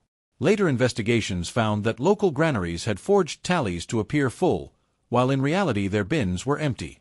The clerks had feared punishment for reporting losses, so they had hidden them. Tens of thousands starved. Not because grain did not exist, but because the paper system had lost sight of the food it was meant to move. This revealed a quiet truth: the empire was not fed by grain alone, but by trust in the numbers describing it. When that trust cracked, so did the illusion of imperial control. The Han grain machine seemed eternal, precise, layered, rational. But inside it worked fragile human hands, worn thin by fear and repetition. And it leaves one to wonder. When a system becomes more concerned with protecting its records than its people, how long can it keep feeding anyone at all? The Han grain bureaucracy seemed built to last forever, layer upon layer of ledgers, sealed doors, and careful hands. But like so many great machines, it did not collapse from outside attack. It withered from within, undone by droughts, corruption, and the simple exhaustion of trying to keep a continent's hunger recorded on bamboo strips. This final section traces how the system faltered, and what its long, slow unraveling reveals about the limits of bureaucracy itself. By the 1st century CE, the Han Empire was straining under its own weight. Population growth and military expansion had outpaced the bureaucracy's ability to keep up. Local officials struggled to collect enough grain taxes to feed soldiers, fund public works, and stock the granaries. Corruption worsened. Some magistrates skimmed grain from the bins or accepted bribes to falsify tallies. Transport officers quietly sold a portion of their shipments along the way. The system's safeguards, duplicate tallies, inspections, collective liability, began to falter under sheer scale. When numbers disagreed, superiors often looked the other way to avoid admitting failure. And so the ledgers filled with phantom grain, reserves that existed on paper but not in the bins. The system still looked solid, but it was hollowing out. The grain bureaucracy's obsession with precision became its weakness. Clerks feared punishment more than famine. Reporting shortfalls meant demotion or flogging, so they often hid bad news. This created deadly delays. When drought struck the Northwest in 23 CE, local officials insisted their depots were full. The court delayed relief shipments, believing the reports. By the time inspectors arrived, the granaries were empty and tens of thousands had died. The numbers had protected themselves, but not the people. This revealed a paradox that haunts bureaucracies even now. A system designed to prevent error can become incapable of admitting it. As the empire entered the chaos of the Wang-Mang interregnum, 9 to 23 CE, and the rebellions that followed, the grain network simply unwound. River transport routes became unsafe. Barges were looted.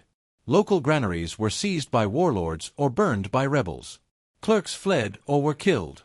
The ledgers stopped arriving. In many places, there was no famine relief, not because grain was gone, but because no one knew where it was anymore. The machinery of feeding tens of millions had relied on constant, repetitive acts of record-keeping. When that rhythm broke, the system evaporated almost overnight. Very few of the grain bureaucrats themselves are named in surviving histories. When the empire split into civil war, their profession simply vanished from the records. The Zhongguan and Liangguan disappeared, their chests of ledgers abandoned, their careful seals broken by soldiers. Later dynasties rebuilt grain systems, but never again on the same intricate Han scale. The very memory of how to run such a vast apparatus faded into fragments of regulations quoted in later legal codes. An entire class of people, who had quietly fed an empire for centuries, was erased almost without comment. In the end, the Han grain bureaucracy proved something humbling. Even the most rational system is only as strong as the human patience that maintains it. The clerks had built a miracle, food moving on command across thousands of miles, but it survived only because they kept showing up, brush in hand, day after day. When they stopped, the numbers stopped meaning anything. And the empire they had fed began to starve. Today, the only traces of their work are brittle bamboo strips in museum drawers, still faintly inked with numbers. They look unimpressive, small, dusty, silent. Yet those figures once kept millions alive. Their story is not dramatic. It is simply this. A great empire rose on ledgers, and fell when no one could keep the ledgers straight. Perhaps that is the hidden law they discovered too late, that no empire starves from hunger, only from forgetting where its food is. Imagine standing on the deck of a British warship in the mid-1700s. Cannons loom at the gun ports. Sails billow like white cliffs above you. The air smells of salt, oak, and, more than anything, tar. It clings to everything: the ropes, the masts, the sailors' clothes, even their skin. Every step sticks faintly to the planks. The smell is sweet and heavy, like burnt pine and oil. It was the smell of empire. Because underneath the glory of sails and cannon fire, the age of sail was held together by rope, and that rope only survived because someone kept painting it with boiling tar, forever. This is the story of the rope terriers, the forgotten hands who worked endlessly to stop the sea from eating the ships, one sticky brushstroke at a time. A sailing ship was more rope than wood. A 74-gun ship of the line carried 20 miles of rope, from the thick anchor cables as wide as a man's thigh to the delicate signal lines strung like cobwebs between the masts. The standing rigging, the black cords holding the masts upright, bore the weight of the entire sail system. The running rigging, the line's sailors hauled on to raise and trim sails, controlled every movement the ship made. Salt air, wind, and sun destroyed hemp rope quickly. Without protection, it frayed, rotted, and snapped under strain. A single failed line could topple a mast or kill men on deck. So the Navy coated almost every rope in tar, a sticky, waterproof armor that soaked into the fibers and sealed them against the elements. It worked, but only if constantly renewed. Before ropes could be tarred, they had to be made, and that itself was a monumental task. Hemp was grown in vast fields across Britain and its colonies. The stalks were wet, soaked to rot away the outer fibers, dried, beaten, and combed into long strands called tow. These strands were spun into yarn, then twisted together into cords, then strands, then cables in immense buildings called rope walks. A rope walk was a long, straight shed, sometimes over a quarter-mile long, where workers walked backward for hours, spinning rope as they went. The finished cables were tarred immediately, while still warm from friction, to preserve them from the moment they touched sea air. Even so, the sea would gnaw at them. That was where the terriers came in. Aboard ship, tarring rope was never finished. Sailors called it slushing the rigging. Every few weeks, teams of men climbed the shrouds and ratlins with pots of hot pine tar and mops made from old yarn. They painted every standing line from deck to masthead, working high above the sea while the ship rolled beneath them. Below, others slushed the running rigging on deck, laying out coils of line and brushing them until the hemp glistened black. Tar dripped on their faces, hardened in their hair, and soaked their clothes until they stiffened like leather. The smell became part of their skin. There was no glory in it, no cheers, only the slow, sticky rhythm of keeping rot away. The sea never stopped trying to reclaim the ship. Salt drew moisture into the fibers, feeding mildew. Sun baked the outer strands until they cracked. Constant tension frayed the inner cords. Rats gnawed the looser lines in the hold. Tar was the only thing standing between order and chaos. Without it, rigging could fail in days. And if rigging failed, sails tore, masts toppled, and ships lay helpless. Tarring did not make rope stronger, it simply slowed the sea's patience. But that slowness was everything. It was the margin on which entire empires balanced. Navies scheduled tarring like clockwork. On Royal Navy ships, the bosun kept rigging logs noting when each section had last been slushed. Crews worked in rotation, maintaining one section at a time so the ship never lacked sail power. The task could not be skipped. Even in battle zones, captains set aside calm days for tar work. A fleet could not fight with rotten rigging. It was repetition as strategy. Empires sailed on cannon, but also on men patiently climbing aloft with dripping mops, painting the same lines again and again so that tomorrow they would still hold. Tar work was miserable and dangerous. Boiling pine tar gave off toxic fumes that scorched the lungs. It burned skin and stuck in open cuts. Sailors working aloft slipped on drips and sometimes fell. It stained everything. Old sea songs joked that a sailor could be recognized ashore by the black streaks embedded in his hands and hair. But no one celebrated the terriers. They were maintenance incarnate, vital but invisible. When they succeeded, nothing changed, and so no one noticed. And yet, this endless tarring quietly held the world together. Every naval battle, every ocean voyage, every colonial expedition depended on it. As you picture these men clinging to swaying masts with dripping brushes, a question lingers. Did they know they were preserving an empire, or did they think they were just painting ropes black? Section 1 showed you the ropes themselves, the black, tarred skeleton of a ship, and the men who climbed aloft to smear them with boiling pine pitch. Section 2 reveals how this endless upkeep became an entire hidden system, woven through shipyards, dockyards, and naval bureaucracy. It was not just work, it was infrastructure, a slow and repetitive machine that let wooden ships survive years at sea. Navies treated tar not as a minor supply but as a strategic resource. Britain in particular guarded its tar supply almost as jealously as its gunpowder. The Royal Navy consumed thousands of barrels of pine tar each year just to preserve its rigging. Much of it came from Scandinavia and the Baltic, where slow-grown pine yielded resin-rich wood. Tar was made in forest kilns by smoldering pine roots in buried pits, draining the pitch into barrels. Wars often disrupted this trade, so the Admiralty stockpiled barrels in vast tar houses at major dockyards like Portsmouth and Chatham. Naval ledgers tracked every barrel's arrival and use. A warship leaving for a 2-year deployment might carry hundreds of gallons of tar as part of its standard stores. Without these reserves, the fleet itself would rot into immobility. Tar was as crucial to naval power as cannon or sailcloth, just less visible.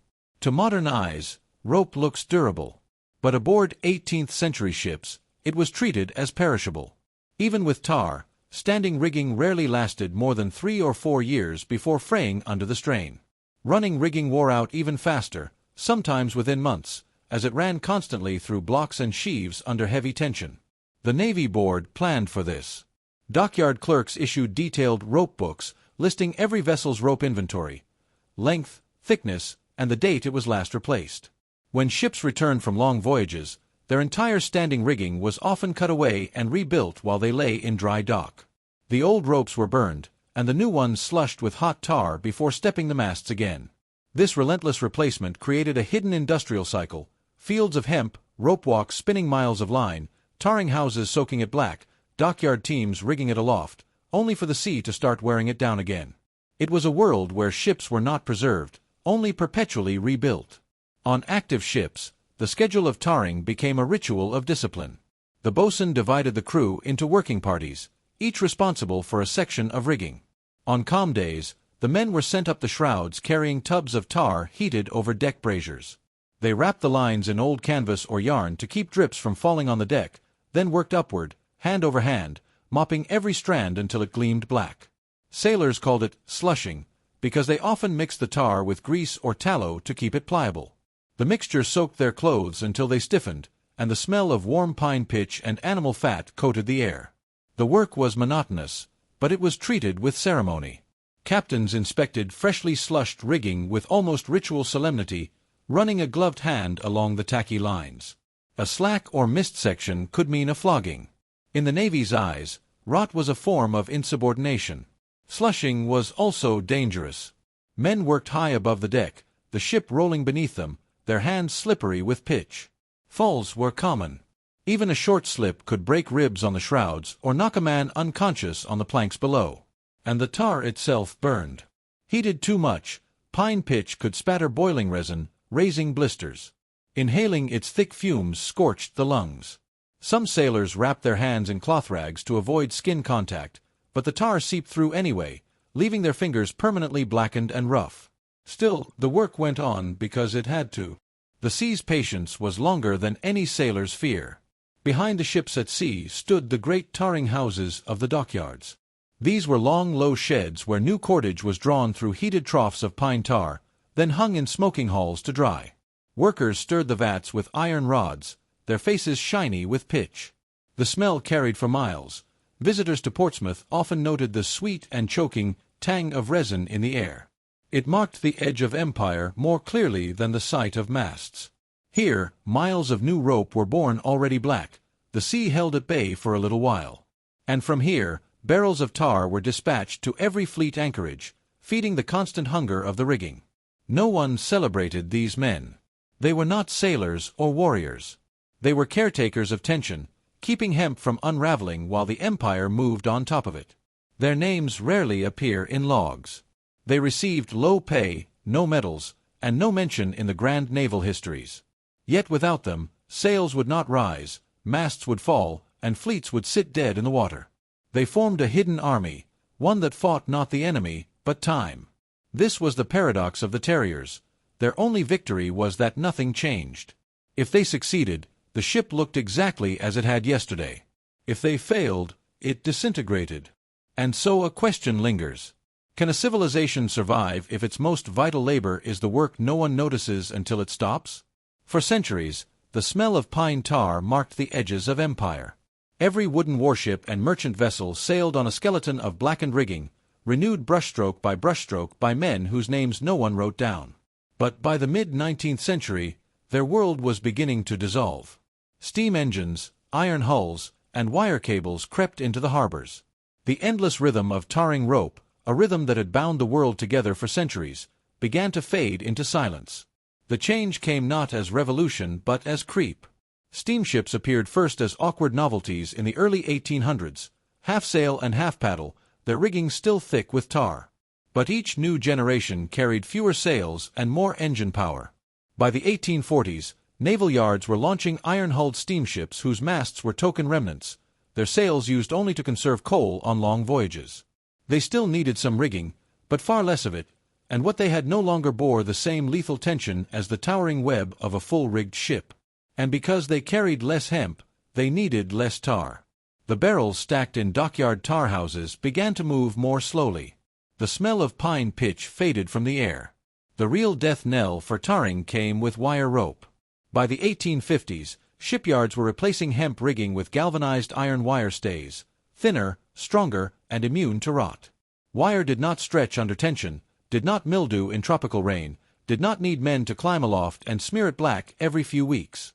Its introduction was gradual. Some captains distrusted the stiff new material and kept hemp lines as backups. But over decades, the balance shifted. By the 1880s, major warships used almost no tarred hemp at all. The old standing rigging, once black and sticky with pitch, became gray, metallic, and silent. As the ships changed, the people who had tended their ropes slipped quietly away. Tarring crews were reassigned to other dockyard tasks or dismissed. Rope walks that had once echoed with the thrum of hemp strands now spun wire cable on creaking iron machines. The old tarring houses closed. Some were demolished, others converted to warehouses. Their resin-soaked beams, once black and shining, dried to a dull gray and flaked into dust. No one marked their passing. There were no ceremonies, no memorials, just the sudden absence of the smell that had clung to the empire for centuries. The men who had clung to the rigging with dripping brushes left almost nothing behind. A few appear briefly in pay ledgers or ship's logs as rigging gangs or tar slushers, their wages scrawled in the margins. No journals, no portraits, no recorded voices. They were maintenance incarnate, present only when absent. Their work existed to be unnoticed, and when it was no longer needed, they vanished as if they had never been there. The ships they preserved are gone too, broken or scrapped. Only fragments survive in museums, coils of tar-black rope behind glass, still faintly sticky after 2 centuries, like shed snakeskins of a vanished world. By the 1890s, most of the world's great fleets were steam-powered and iron-framed. Their decks smelled of coal smoke and hot oil, not pine tar. The sea had been tamed not by preservation but by replacement. Instead of endlessly patching fragile hemp, the navies simply built things that didn't need tending. The rhythm of slushing, that slow, patient fight against rot, was gone. And with it went a way of thinking, the idea that power meant ceaseless care, that ships were not things you built once but things you kept alive by hand. Today, the idea that ships once relied on miles of blackened rope seems almost impossible. Visitors to maritime museums see gleaming wooden hulls and bright sails but rarely notice the dark lines that once bore all their weight. The tar has dried. The smell has faded. The skeleton is gone. What remains is a quiet truth. The age of sail floated not on wind, but on maintenance. And when that maintenance stopped, so did the age. Perhaps that is the secret the terriers knew all along. That great things survive not through strength, but through being constantly mended until no one remembers they were fragile. Imagine a stone monastery in the depths of a European winter, somewhere in the 9th century. Snow presses against the leaded windows. The corridors are cold as cellars. And in a small chamber lit by a single guttering candle, a monk bends over a sheet of parchment with a goose quill in hand. His back is hunched, his breath visible. The only sound is the soft rasp of ink on skin. He is doing something the world depends on yet will never notice. Copying a book, word by word, letter by letter, hour by hour. For centuries, such monks sat in these scriptoria, silent workshops of words, and kept almost all of Europe's knowledge alive. After the Western Roman Empire collapsed in the 5th century, Europe's libraries withered. War, fire, and neglect destroyed most ancient books. Very few people could read or write. Parchment was expensive, and literacy was confined almost entirely to monasteries.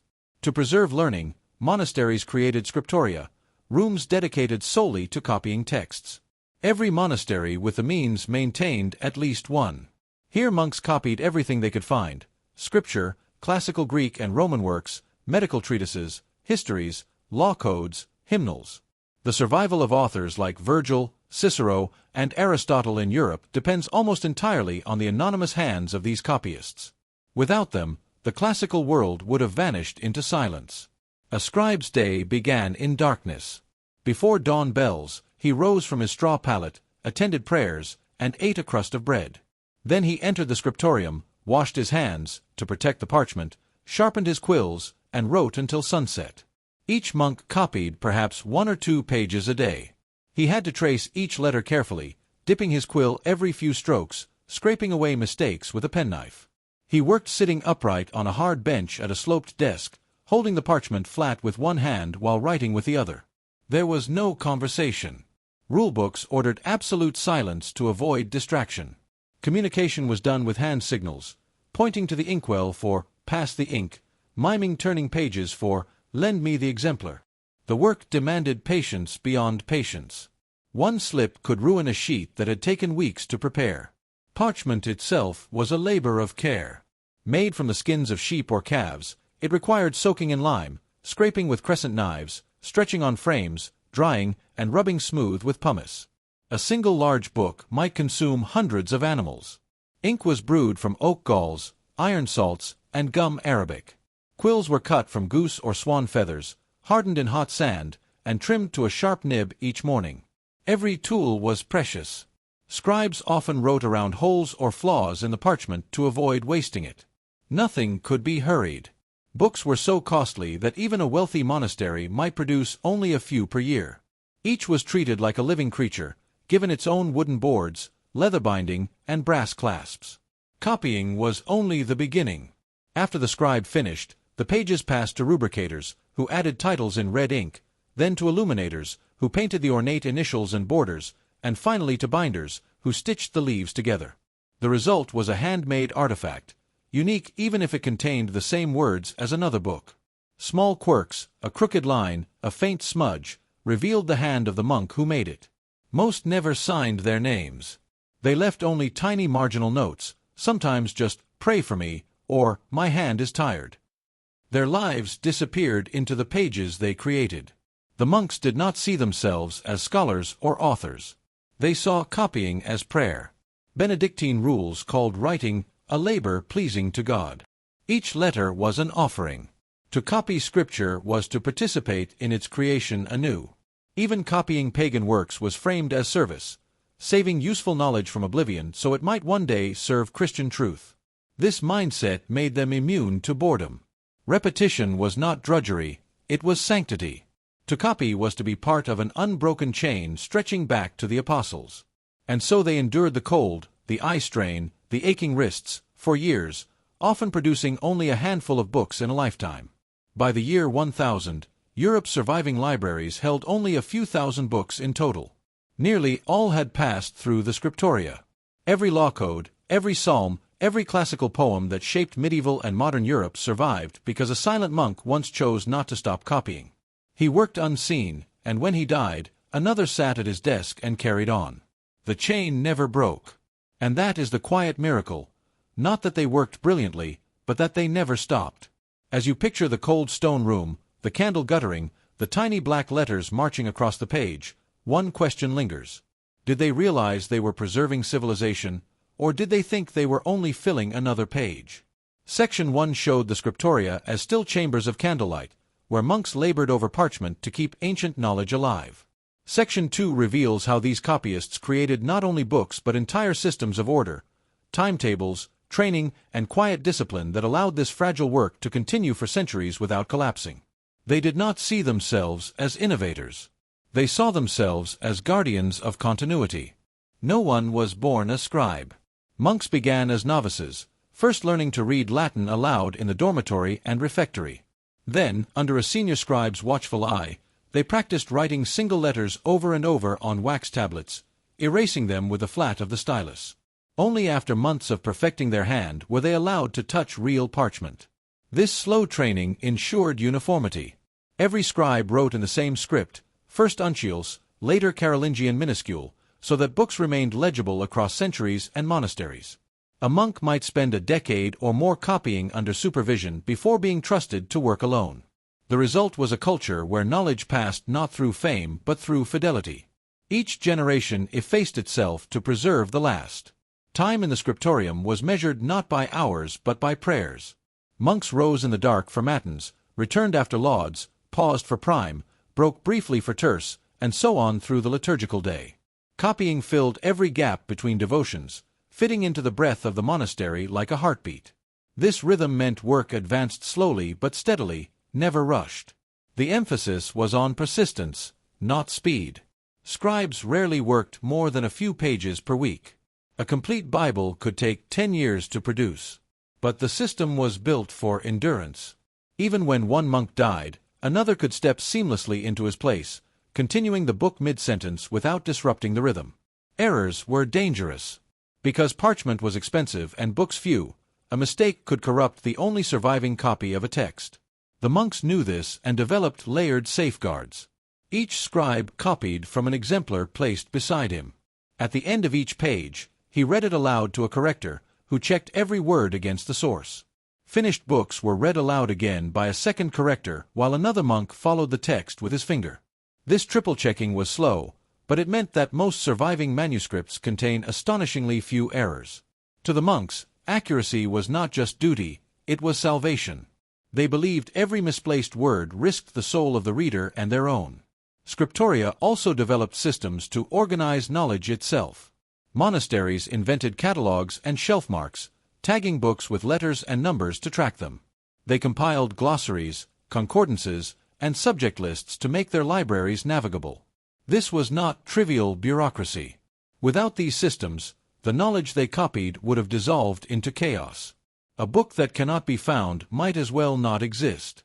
The monks knew this and turned their libraries into memory machines as carefully maintained as their gardens. Everything about the scriptorium was designed to minimize disruption. Silence was enforced not just for concentration but to keep the words themselves from leaking into the air. Speech was considered wasteful, it scattered what the hand was trying to fix. Even movement was controlled. Monks worked at fixed desks in rows, their benches bolted to the floor to prevent jostling. Only the soft shuffle of sandals and the scratch of quills disturbed the stillness. This silence gave their work an aura of timelessness. It erased the present moment, making it feel as though the monks were simply channels through which the past flowed into the future. The individual disappeared. Only the words endured. Few of these scribes were ever known by name. They rarely signed their work, and when they did it was humbly, "Brother Stephen wrote this, may God forgive his errors." Their reward was not recognition but continuation, knowing their work would outlive them. The scriptoria functioned on this strange bargain. Men gave up their voices so that other people's voices could survive. For all their discipline, the system was fragile. Fire could erase decades in an afternoon. Viking raids in the 9th century burned monasteries and their scriptoria to the ground. Famine and plague left benches empty. Yet the system endured because it was decentralized. Each monastery copied what it could, and their overlapping efforts created redundancy. Even if one library perished, another might hold a copy. This patchwork resilience, born not of central command but of countless patient hands, allowed Europe's knowledge to survive centuries of chaos. The monks' achievement was not brilliance but durability. They created a machine that outlasted disaster by simply never stopping, one quiet day after another. And it leaves one to wonder. When people choose to erase themselves to preserve something greater, do they save knowledge or become part of it?